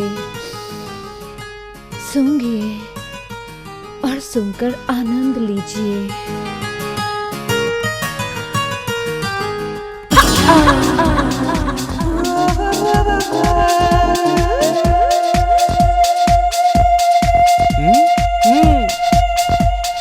हेलो का भाई? सुन यहाँ मत। काहे? होश उड़ जाई। हाँ हाँ ठीक कहा ताना राधे। काहे हो? अरे काहे हो मतलब तो है मालूम हो? ई जे लड़की जवन बा प्रेम के पुजारी भैल हवा जवन हर तीसरे दिन कोनो न कोनो लड़का के यह अपना गुलाब के फूल सुंघा के पीछे पीछे घुमावली। अच्छा बेटा। हाँ हमरा हाथ में ई फूल देख के तोहनी के होश उड़ गइल बा। यही से कुल लंठई बतियावत तारा सब। अच्छा बतियावत हवा। देखबा पूरी पिक्चर? देखाई पूरी सिनेमा तो के का देखेबा? आवा आवा चला आवा। हाँ हाँ चला। अरे चला तो है पूरा सिनेमा दिखाई।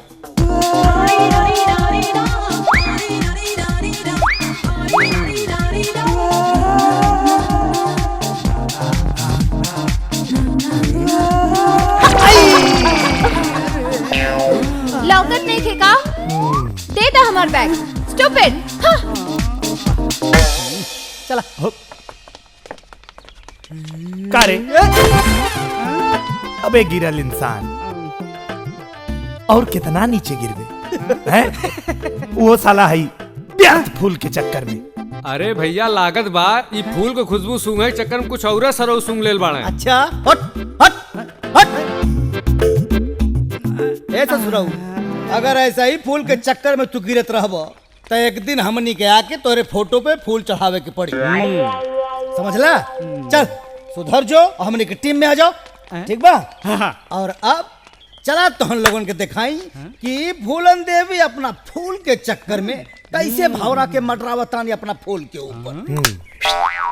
फूल है गुलाब का, सुगंध लीजिए, सूंघिए और सूंघकर आनंद लीजिए, लीजिए। Thank you madam. देखा अपने फुलझड़ी के लीला। ई फुलझड़ी के तो हम ऐसा फूल सुंघाई कि आज के बाद ही केहू के फूल सुंघा के फूल बनावल भुला जाई। यह मानव शरीर के दो रूप, एगो जिंदा और दूसरा मरल यानी कंकाल। जिंदा शरीर में दिल, किडनी, गुर्दा तमाम ऐसा अंग होला जे कि अगर काम करल बंद कर दे तो इंसान मर जाला। सर ओकरा बाद तो ऊ आत्मा बन जात होगी। और आत्मा जो है भूत। विज्ञान में आत्मा और भूत कुछ ना होला। सर कुछ साल पहले स्टाफ रूम में एगो लड़की फेल भइला के वजह से आत्महत्या कैले रहे और शायद अब चुड़ैल बन गेल बिया। सब बकवास है। विज्ञान में भूत, प्रेत, चुड़ैल ये सब सुनल बात है और विज्ञान में एकरा खातिर कोनो जगह नहीं खे। अच्छा, एकर मतलब वो आत्महत्या वाली बात झूठ है। सच हुई लेकिन वो चुड़ैल बन गई, एकर कोनो सबूत नहीं खे। आज के लिए इतना ही, बाकी कल चला। अरे यार इनका के खुदे नहीं के पता तो ई का बताइए, हम बताओ तनी। हाँ बताओ बतावा। पुरनका स्टाफ रूम में चुड़ैल हो तो हो। क्या बात करते हो? हाँ कहो सूरज भाई, सही का तरह हो? हाँ यार, पुरनकी स्टाफ रूम में चुड़ैल बा। अरे बाप रे बाप, पता तो के? हाँ। केले हाँ। ओके पकड़ के चिपक जाले। फिर का? हाँ। फिर वो चुड़ैल? हाँ। तू कयो गइल रहला? हम तो गइल रहनी एक दिन वहाँ। हाँ। गइनी लेकिन हमला के क्यों लौकाइल नहीं खे यार। बच गइला, बच गइला। अब उ का ना, उ सबके ना लौकेले, उ जेके पकड़े के रहला ओकरे के लौकेले। अरे बाप रे बाप। तू लोग एक एक दिन जाके चेक कर लिया। हाँ भाई सुना, हाँ। हम तो कहते हैं कुल लड़का के जाए के चाहिए। अरे कुल लड़कन के छोड़ा ना, लेकिन तू लोग एक आध दिन जाके जरूर चेक कर। हाँ, चला ना तो क्लास छूट जाएगी। चल ठीक है, सही कहा। चलो चलो चलो चलो।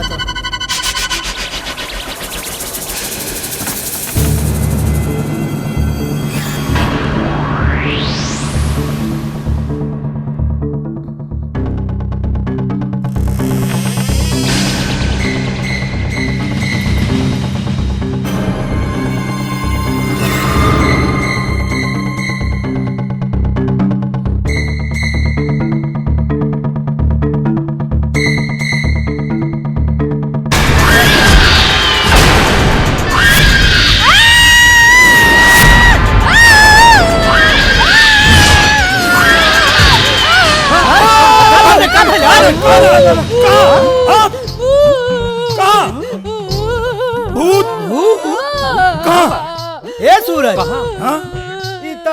है पुरन का स्टाफ रूम हुआ हो ना, जौने में वो लड़कियां फांसी लगा के मरल रहे। हाँ यार हो तो वो है, लेकिन भूत कहाँ बाबे? भूत लौका था तोरा के? अरे मर्दे न पर न पाखी न आदमी कहा हमके भूत भूत लौकाता नहीं कि भूत कहाँ बा? तोरा के लौका था? हमरा भी नहीं के लौका। श्याम, हाँ कहीं भूत लौका था का रे? ना भैया।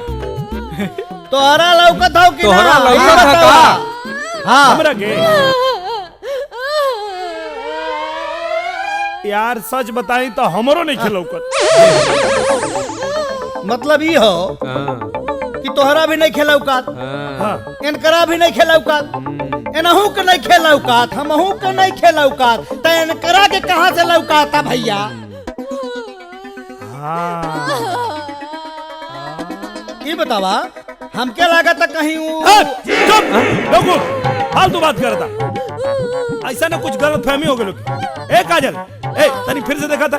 देखा कहाँ बा? देखा? अरे तू एक बार देखा था? देखा? देखा हमनी के नहीं खेलो तो तोहरा के कहां से लौका था? फिर से देखा, फिर से देखा।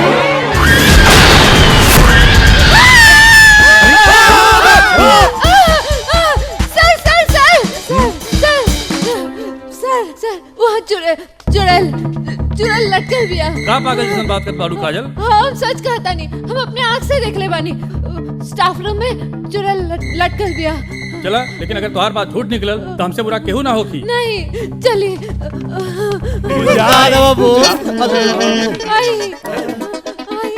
ऊपर देखिए, वो चुरा लटकल बिया। काजल, हम तो देख ले ली और तू देख के बताओ कि कहाँ बा चुड़ैल। सर यह बात तो हमनी के कब से समझावता नहीं जा, ईमान एक तैयारी नहीं की, बिना वजह चिल्ला चिल्ला के यहाँ सबके जुटौले बाड़ी। बताएं सर। बोलो बोलो। लेकिन सर, हाँ हम अपने आँख से। तारा के मालूम बा कि तारा ई गलती के कारण ई कॉलेज से तारा के रिस्टिकेट भी कइल जा सकेला। ये तोहार पहली गलती है, एक कारण माफ करता नहीं। आइंदा ऐसा मजाक करके अगर कॉलेज का माहौल खराब करने की कोशिश कैलू तो तारा खातिर कॉलेज में कोनो जगह ना होगी। चलो सब लोग अपने अपने क्लासरूम में जाओ। चला चला चला चला लोग बिना वजह डरवा।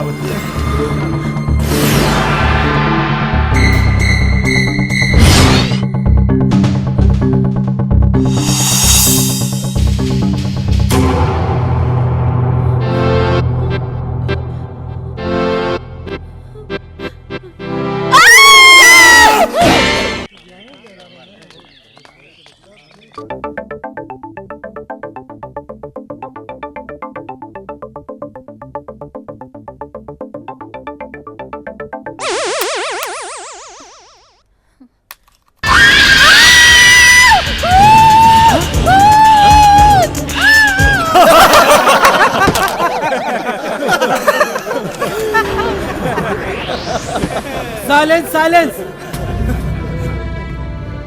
काजल, इका बदतमीजी बा है? चुपचाप बैठल रहा ना तो क्लास से बाहर निकाल दे, समझ लो। आई एम सॉरी सर।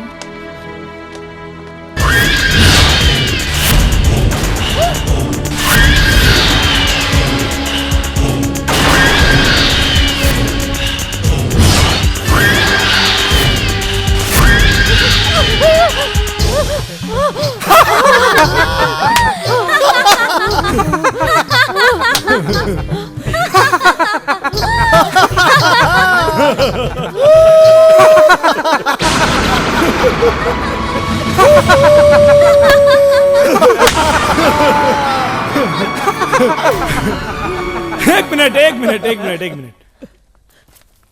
भूत है पिशाचिनी, भूत है पिशाचिनी, आनंद लीजिए। भूत है पिशाचिनी, आनंद लीजिए। यूं डर के ना निगाहें अपनी बंद की। आनंद लीजिए, आनंद लीजिए। वाह वाह वाह वाह।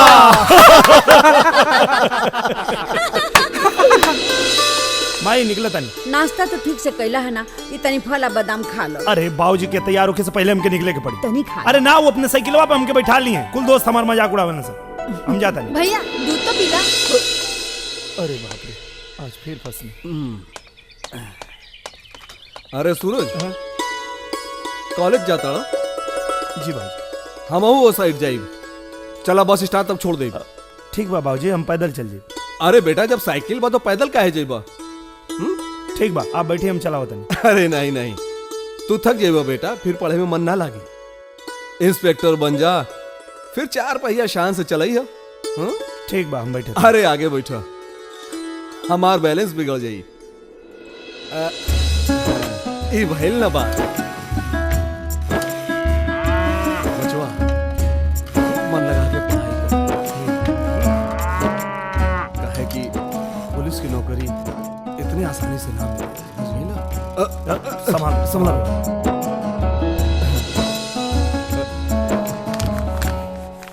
ई लो बेटा, तोरा खर्चा खातिर।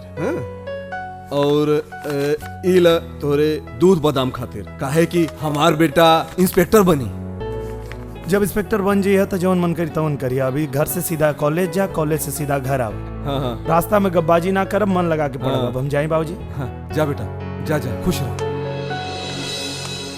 आवा प्राइमरी पाठशाला के विद्यार्थी आवा। अरे यार हम कितनो मना करी ले, बाबूजी साइकिल पे बैठा के बस स्टैंड तक हमके छोड़बे करेंगे। अरे यार ये सब बात छोड़ा, आज का ताजा खबर सुना।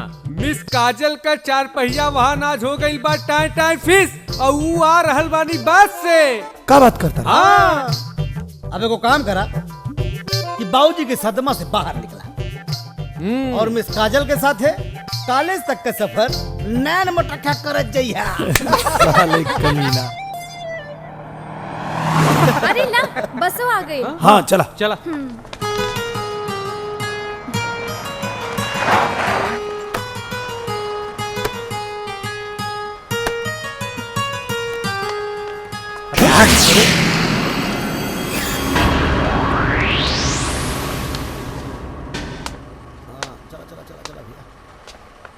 सीट उठा कोनो खाली हो। बैठ जा।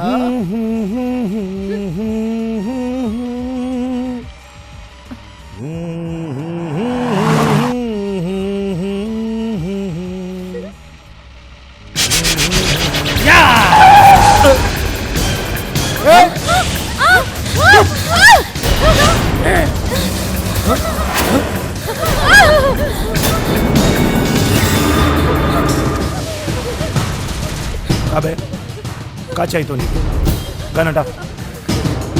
चुप रहा, तो सब जाने का गोली मार। कहा था नहीं वहां से गन हटा ले।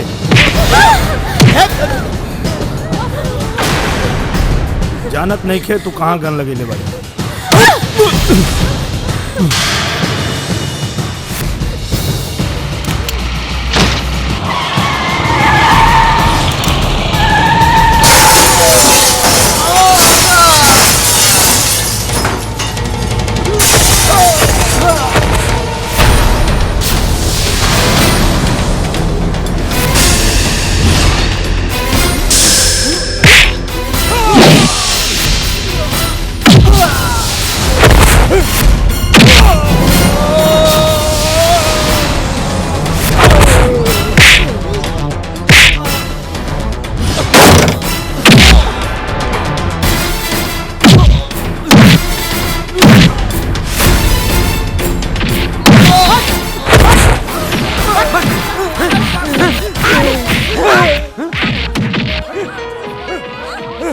हमने की पुलिस के बुलावे की चाहिए। फोन लगाओ पुलिस के। हेलो इंस्पेक्टर साहब। और ये तोहार सपूत बसे में मारपीट करे लागल। अरे सरक गई। हेलो पानी ला पानी। माई वो आतंकवादी रहने से अच्छा अब बस के अपहरण करे की कोशिश करत रहने से। सुन ल, सारी दुनिया के ठेका ही ले ले बाड़े। अरे हम पूछा था नहीं तोरा के हीरो बने के का जरूरत रहल? कुछ हो जाए तब उनकरा से निपटे के पुलिस के काम हो। आखिर पुलिस काहे खातिर बा? और सबके गोली लग जाए तो माई पुलिस आके का करी? बस तू ही रहला ना हीरो बने खातिर। अरे चुप ना रही, तनी शांति से ओकरा खाना तो खाए दी, बाद में जितना मर्जी होई बोलब। हाँ हम तो दुश्मन नहीं कि इनका अच्छा बुरा ना सोची। ई जो तो लाड प्यार है ना एके बिगाड़ देलेस। कौनो दिन मारपीट के चक्कर में एको केस में फंस गई ना तो एक इंस्पेक्टर बने के ख्वाब सपना सपने रह जाई। बुझलू?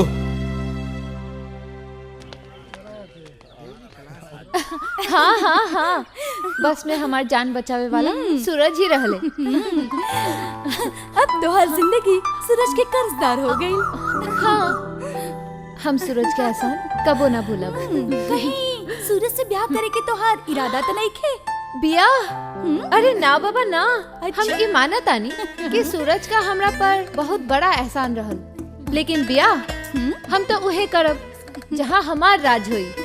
सास ससुर ननद भौजाई के खिटपिट हमरा के पसंद नहीं खे। कहीं ऐसे ने ससुराल मिल गई तो?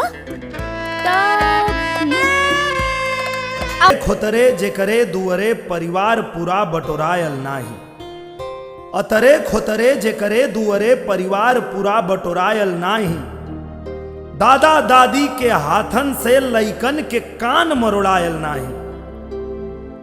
सास ननद देवरान जेठान के नेह सनेह भेटायल नाही। त धन लाख तिजोरी में बंद रहे, ससुरा के मजा फिरायल नहीं।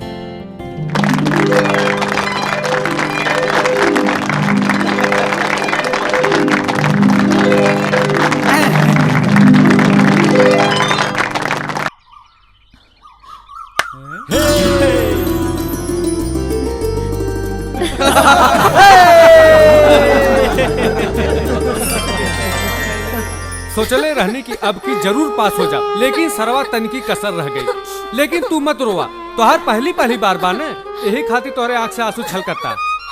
का हो? हाँ? हे भगवान, ये से हमार जीव आजीज हो गए हो। जब देखा तब पुलक्का चुकावत रही है। तोरा के का मालूम बा हम कितना मेहनत कर ले बानी। मेहनत तो तोहार देखाए पड़त। जितनी मेहनत तू कैले बाड़ू कुल देखात हवे, एकदम टना टन बाड़ू। चुप रहा। बस खाली तोहरे पढ़ाई में तन की कसर रह गई रहे। अरे तू लोग यहाँ बैठल बड़ा। हाँ ला मिठाई खा, कहाँ खोज के आवता नहीं। लबे मिठाई खा। मिठाई? हाँ हाँ का कौना खुशी में? अरे पास हो गई नहीं भाई। सारा मिठाई क्या बता? यहाँ सारे पास होने खातिर कौन जगह नहीं सारे। सूरजो काजल पास हो गई महाराज। सूरजो काजल पास हो गए महाराज। अरे साले वो सब नकल करके पास भैल हवा। फर्स्ट डिवीजन पास हुए। अरे तो साले फर्स्ट डिवीजन वाला नकल कैले हवा पास भैल हवा। साले बहुत तुम्हारे प्यार फूटता सराऊ। हाँ पैसे से रख ले वाले कुछ। हाँ पैसा रख ले हवे। हाँ रख ले। साले समोसा खियाओ। सूरज के बारे में परेशान हवा। वो सराऊ को तो बैठ के चोट लड़ावत हो है। मत काजल, गुदगुदी होता। गुदगुदी तो होबे करी। फर्स्ट क्लास से परीक्षा जे पास कैले बाड़ा। अच्छा तू नेखो के लिखा? हाँ कैली हाँ, लेकिन तोहके अभी एगो और परीक्षा पास करे के बा। हाँ पता बा, पुलिस के परीक्षा पास करब तब जाके बाबूजी के सपना पूरा हो। तू एकदम बुद्धू बाड़ा। हम ऊ परीक्षा के बाद नहीं करत। तब कौन परीक्षा की बात करता हूँ? हमरे ब्याह के परीक्षा। हम बाबूजी से तोहरे बारे में बता दिले बानी। बाबूजी तोहरे से मिले चाहत बारन। ओह तय में कौन बड़ी बात बा, मिल ले तारा बाबूजी से। तू हमरे बाबूजी के नईखा जानत। वो कर्नल हवन, बहुत सख्त बाने। बात बात पर बंदूक चला देला। काजल, जब हम अपना प्यार के बंदूक चलाई तो तुम्हार बाबूजी बंदूक चलावल भुला जी। अच्छा तोहरा के डर नहीं खिलागत? प्यार कैली त डर कौना बात के हो। प्यार कैली त डर कौना बात के। तो तोहरे नाम सूरज हो? जी सर। पुलिस ऑफिसर बने के तैयारी करत बाड़ा? हाँ जरूर। हमरे बाबूजी की इच्छा है कि हम पुलिस में भर्ती होगी। आजकल हमरा बेटी काजल के संगे बहुत घूमत फिरत बाड़ा। ना सर। बताओ सर। शट अप, बात पूरी होके दे। प्यार करेला काजल से? ना सर। नहीं?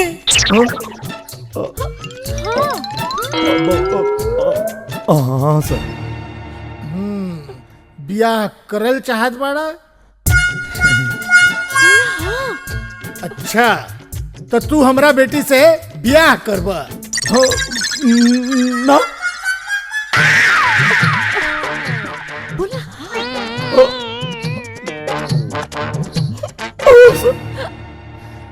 ई का हाँ नहीं लगोले बाड़ा।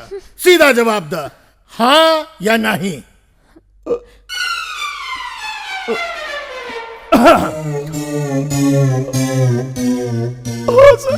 अच्छा तो एक बात जाने ला? कौन सर?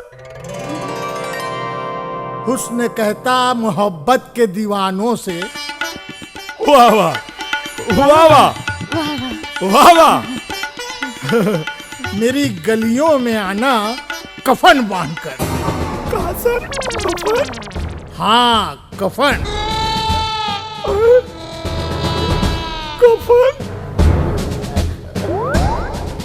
इश्क बाजी करेगा वही नौजवान, जान बाजी लगाएगा जो साध कर। यस।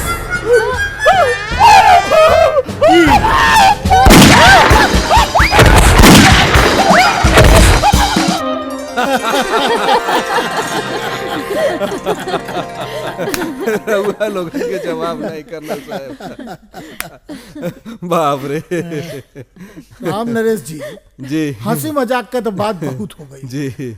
अब कुछ काम के बात कर लिया जाए। काहे नहीं जी। लड़की लड़का एक दूसरे के बहुत पसंद करले और काजल के पसंद हमार पसंद बा। जी। और कोनो अच्छा सा मुहूर्त देख के इनके लगन कर दिया जाओ। कर्नल साहब, राउर के साथ संबंध जोड़ के हम बहुत खुश बानी। और काजल बिटिया तो सर्वगुण संपन्न बा। हमारे बस एक ही इच्छा बा कि हमार सूरज पहले पुलिस इंस्पेक्टर बन जाए, फिर होकर शादी होखी। अरे भाई ये तो बहुत अच्छी सोच बा। आपन गृहस्थी बसावे खातिर पहले अपना पैर पर खड़ा होकर बहुत जरूरी बा। चली हम आपकी बात मान लेता नहीं, लेकिन एगो बात आपके हमरो माने के पड़ी। हाँ काहे नहीं भाई। हम चाहता नहीं कि काजल के और सूरज के लगन आज ही कर दिया जाए। अरे आप तो हमार मुंह के बात छीन ले ली मुंह मीठा कर। आपको मीठा करी। हाल समाचार ठीक बा? बोला बस ठीक बात। तो हाल समाचार कैसे सब बढ़िया? हाँ हाँ बढ़िया बा। हम मुझे कह रहे हैं। अच्छा वहाँ बहुत सुंदर लग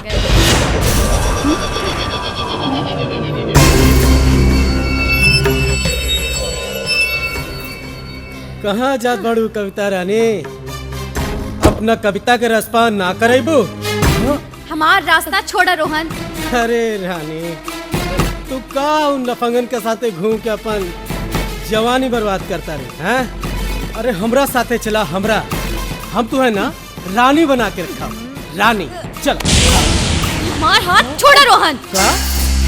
अरे हाथ छोड़ दे तो का चुम्मा देबू? नहीं। तू कौड़ी के लौंडिया छोड़ो। ते हमरा ऊपर हाथ उठा ले। छोड़ो। अब देख। बचावा क्या होगा?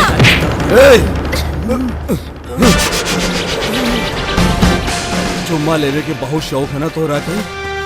हम देवाओ तानी। अरे हवलदार, तोरा पता नहीं है कि तू केकरा ऊपर हाथ उठौले बाड़े। एकर कीमत तोहरा के चुकावे के ही पड़ी।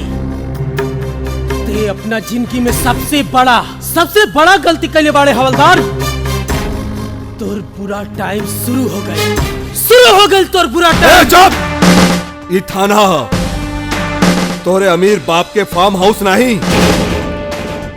एकरा बाद एको आवाज निकलल तो तोरा पिछवाड़े पे इतना लाठी मारब कि सवेरे पखाना करे में तोरे के 10 बार सोचे के पड़ी कि करी कि ना करी। सोच ले ना तो बड़ा पछताइबे हवलदार। ठीक बा, अब तुम्हारे बाप के जब फोन घनघनाई तब पता चली साला तू कौड़ी के हवलदार हमारा ऊपर हाथ उठावा था।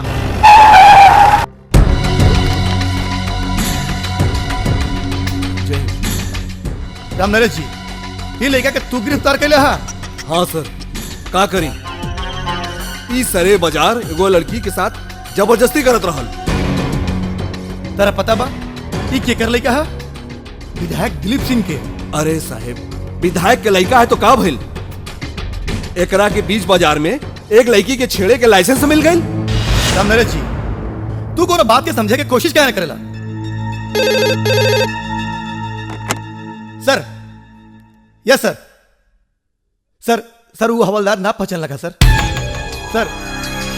सर हम अभी ओकरा के छोड़ देते नहीं सर। जी सर, सर गलती हो गई सर, हम समझा दे, दोबारा ऐसा गलती ना हुई सर। सर हम खुद लेकर हुआ पता होता नहीं सर। सर सॉरी सर। लाओ बेटी, इला राम नारायण।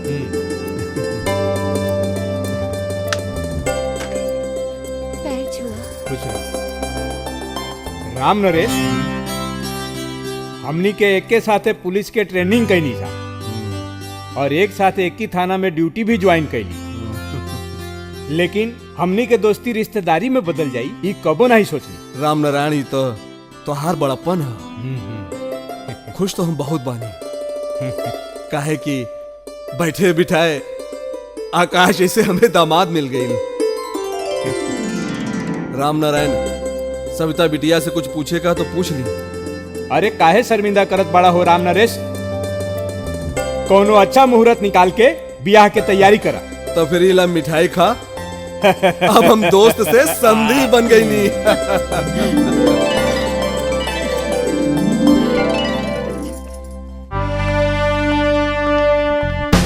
जैन साहब। हाँ इला,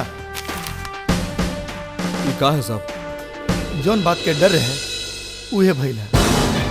तो हर तबादला एक ऐसा खतरनाक इलाके में कर दिया गया जहाँ जुबान कम गोली ज्यादा चलेला और खून ऐसा बहाव जाला जैसे होली के रंग। हमार बात माना राम नरेश, तू विधायक दिलीप सिंह से माफी मांग, हो सकता तार ट्रांसफर रुक जाए। ये रउआ कहा था नहीं इंस्पेक्टर साहब, एक पुलिस इंस्पेक्टर हो के फिर आम आदमी की सुरक्षा के काम है। राम नरेश, वो एगो क्रिमिनल बेल्ट है जहाँ तहार ईमानदारी के कोनो वैल्यू नहीं खे।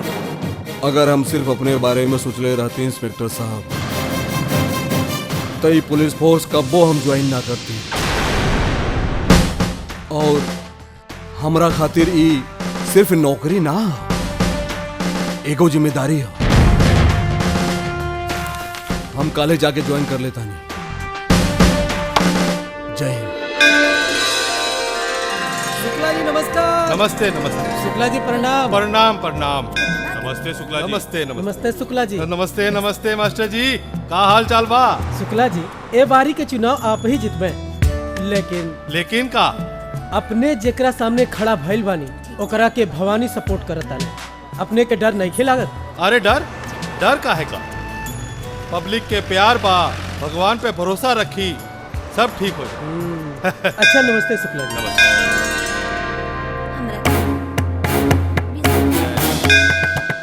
शुक्ला जी नमस्ते। हाँ नमस्ते। नेताजी प्रणाम। प्रणाम प्रणाम, का हाल चाल बा? प्रसाद ना लेबा? प्रसाद?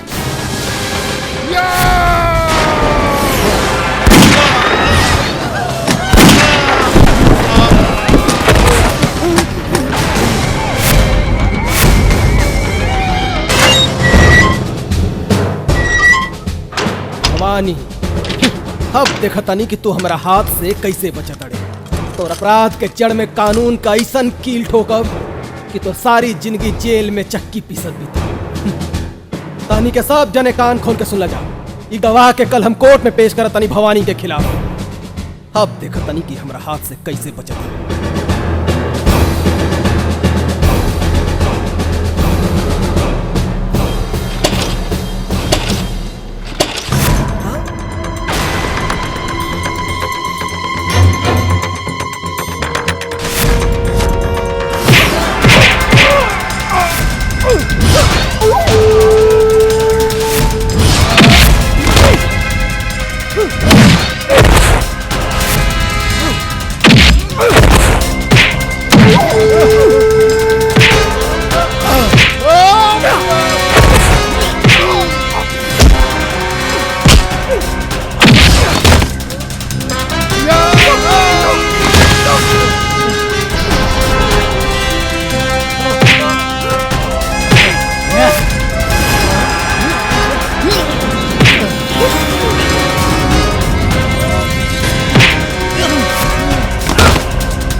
चाय ली अरे साहब। ले आओ भाई, ले आओ दो। साहब चाय। अरे लावा लावा चाय। दीनानाथ जी। हाँ इंस्पेक्टर साहब पागल हो गए बारन।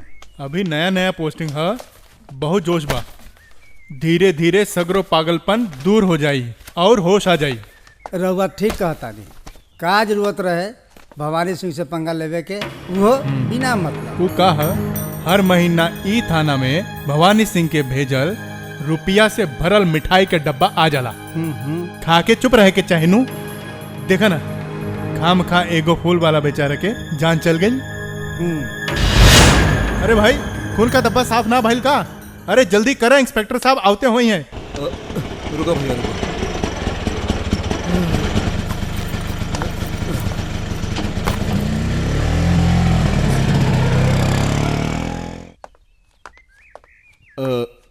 हमरा के इंस्पेक्टर प्रधान से मिले के हा, बहादुरपुर थाना से आयल हैं, हवलदार राम नरेश। अच्छा अच्छा, रउए नाम बा राम नरेश। त रउआ यहाँ काहे खातिर रहनी है? रउआ बहादुरपुर में रह जती नु आए। मतलब ही श्रीमान, ड्यूटी के अंतिम समय में रउआ की ये थाना मिल रहे ट्रांसफर लेवे खातिर। जय प्रधान जी। जय हिंद साहब। जय हिंद साहब। का बात है? यहाँ ज्वाइन करे खातिर बहादुरपुर थाना से आयल बाणे। अच्छा अच्छा, का नाम है? हवलदार राम नरेश। ये हमारा ट्रांसफर लेटर।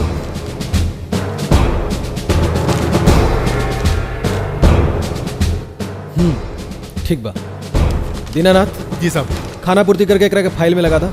जी साहब। राम नरेश जी, इस समय कोनो सरकारी क्वार्टर तक खाली नहीं खे, अपने के क्वार्टर किराए पे लेके रहे के पड़ी। जैसे ही क्वार्टर खाली हुई हम आपके अलॉट करवा दे। ठीक बस।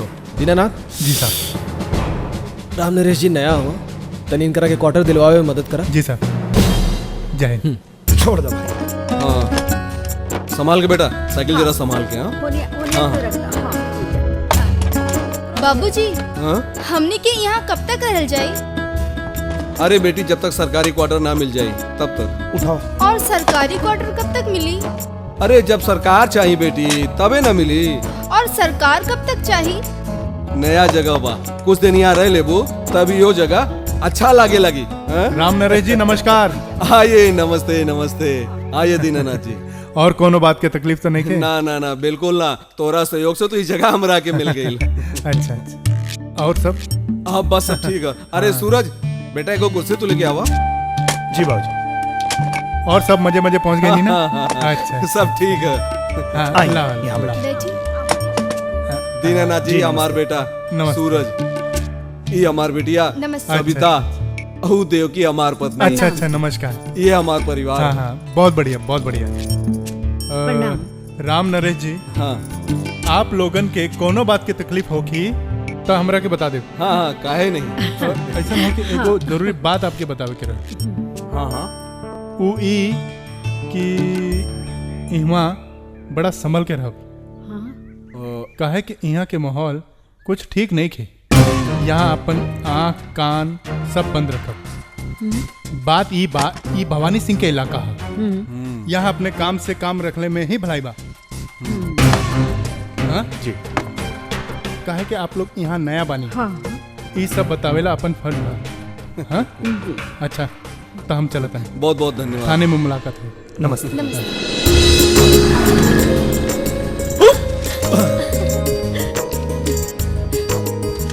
सूरज, हम तोरा से इतना दूर से मिले खातिर आयल बानी और तू हवा की बात ही नहीं खा करत। अरे तू बाड़ो ना बात करे खातिर। हाँ, और हमरा के ई कहे के बा कि अब हम तोरा से दूर ना रह सकेला बस। काजल, हमके पहले अपने पैर पे खड़ा हो जाएगा, फिर ब्याह भी हो जाए और हमनी के साथे भी रह। लेकिन हमरा से और इंतजार ना हुई। अरे कहावत है, इंतजार के फल मीठा होला। तो जा, हम आ जाएंगे। अरे सूरज, काजल, तू लोग यहाँ? श्रीकांत, हम बहुत दूर से देखा तानी कि कॉलेज का सुपर जोड़ी इस शहर में क्या करता है। और श्रीकांत, तू यहाँ? अरे यह तो हम तोहनी लोग से पूछत बानी कि इतना दूर आके प्यार मोहब्बत हो रहा बा, कहीं जमानत नहीं पीछे पड़ल बा? नहीं यार, बाबूजी के ट्रांसफर यही शहर में हो गइल बा। ओ तो ई बात बा। और तू? बाबूजी के बिजनेस सब यहाँ रहल, हमेशा यहाँ आवाज जाए लगल रहेला।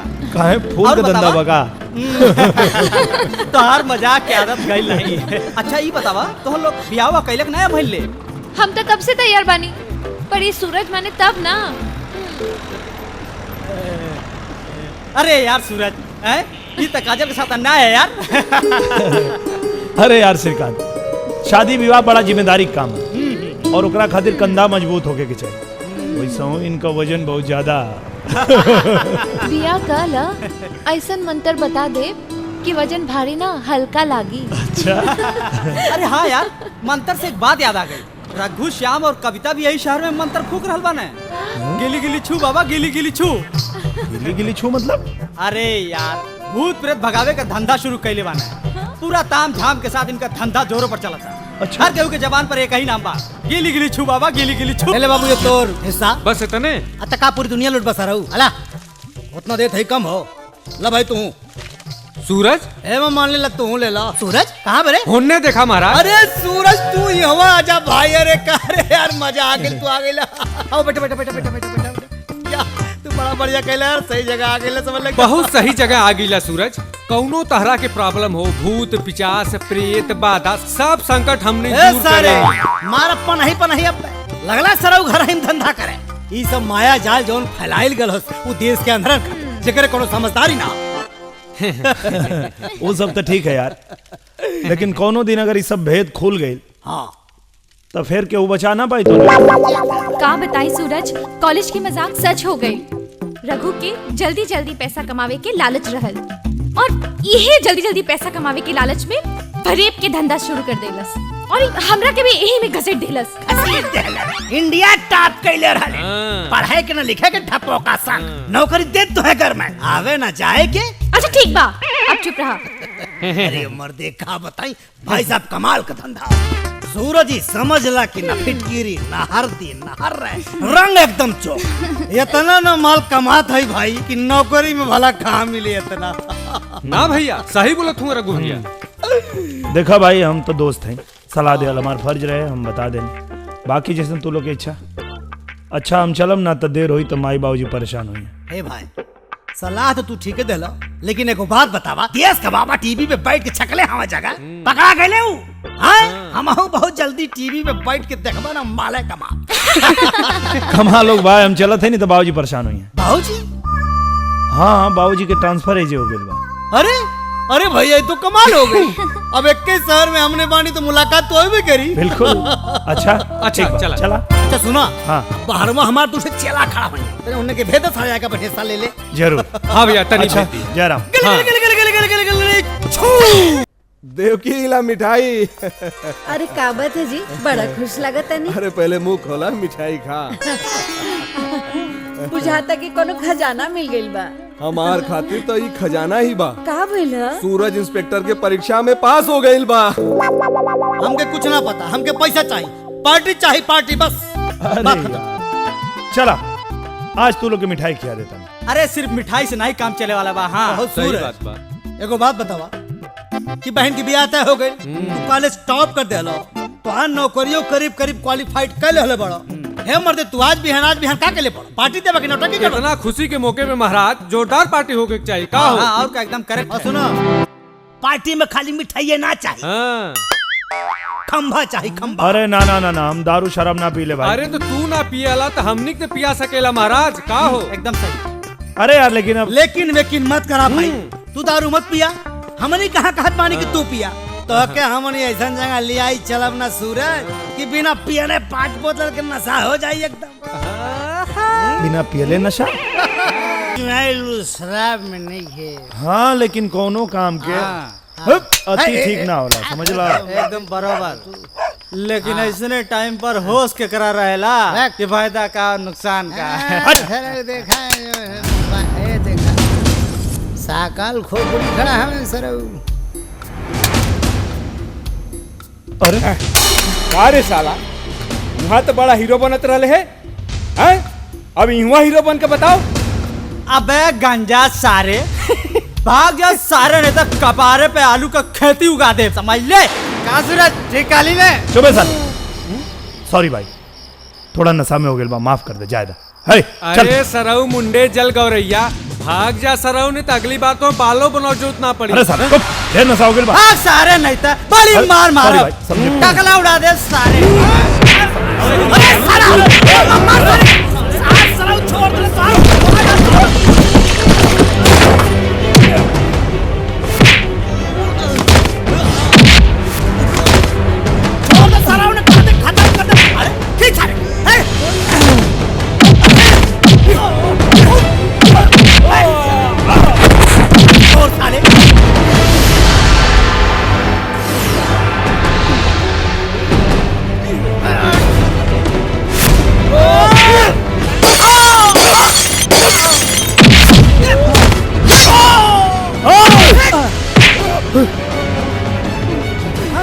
साला देखा एम्बुलेंस बुलाओ, जल्दी बुलाओ।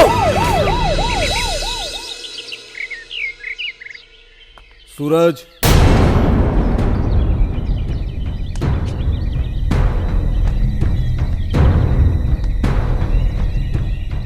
कहाँ रहले सारी रात?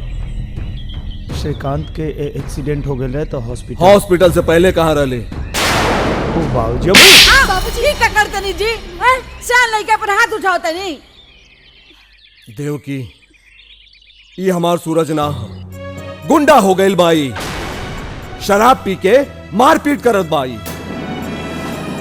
अरे ऐसे लफंगा के तो ना हमार दिल में जगह बा ना हमार घर में। ये क्या कहते नहीं जी? अरे माई की तरफ का देखा था, निकल यहाँ से निकल। बाबूजी सूरज बाबूजी अरे रोकी ना जी, रोकी ना, कैसे मत चल जाओ सूरज। अरे जा जो के बाबूजी भैया के रोक ले। अरे यहाँ रह के हमारी इज्जत के अर्थी उठा दे सी। नहीं चाहिए सुन बेटा।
अरे दिनेश सिंह जी, हम तो थानवे में आवत रही।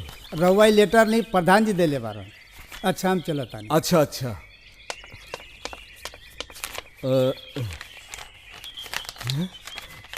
अरे देवकी, देवकी खुशखबरी बा। कहा जी? जल्दी आओ जल्दी आओ। पुलिस ट्रेनिंग का लेटर अपने सूरज के।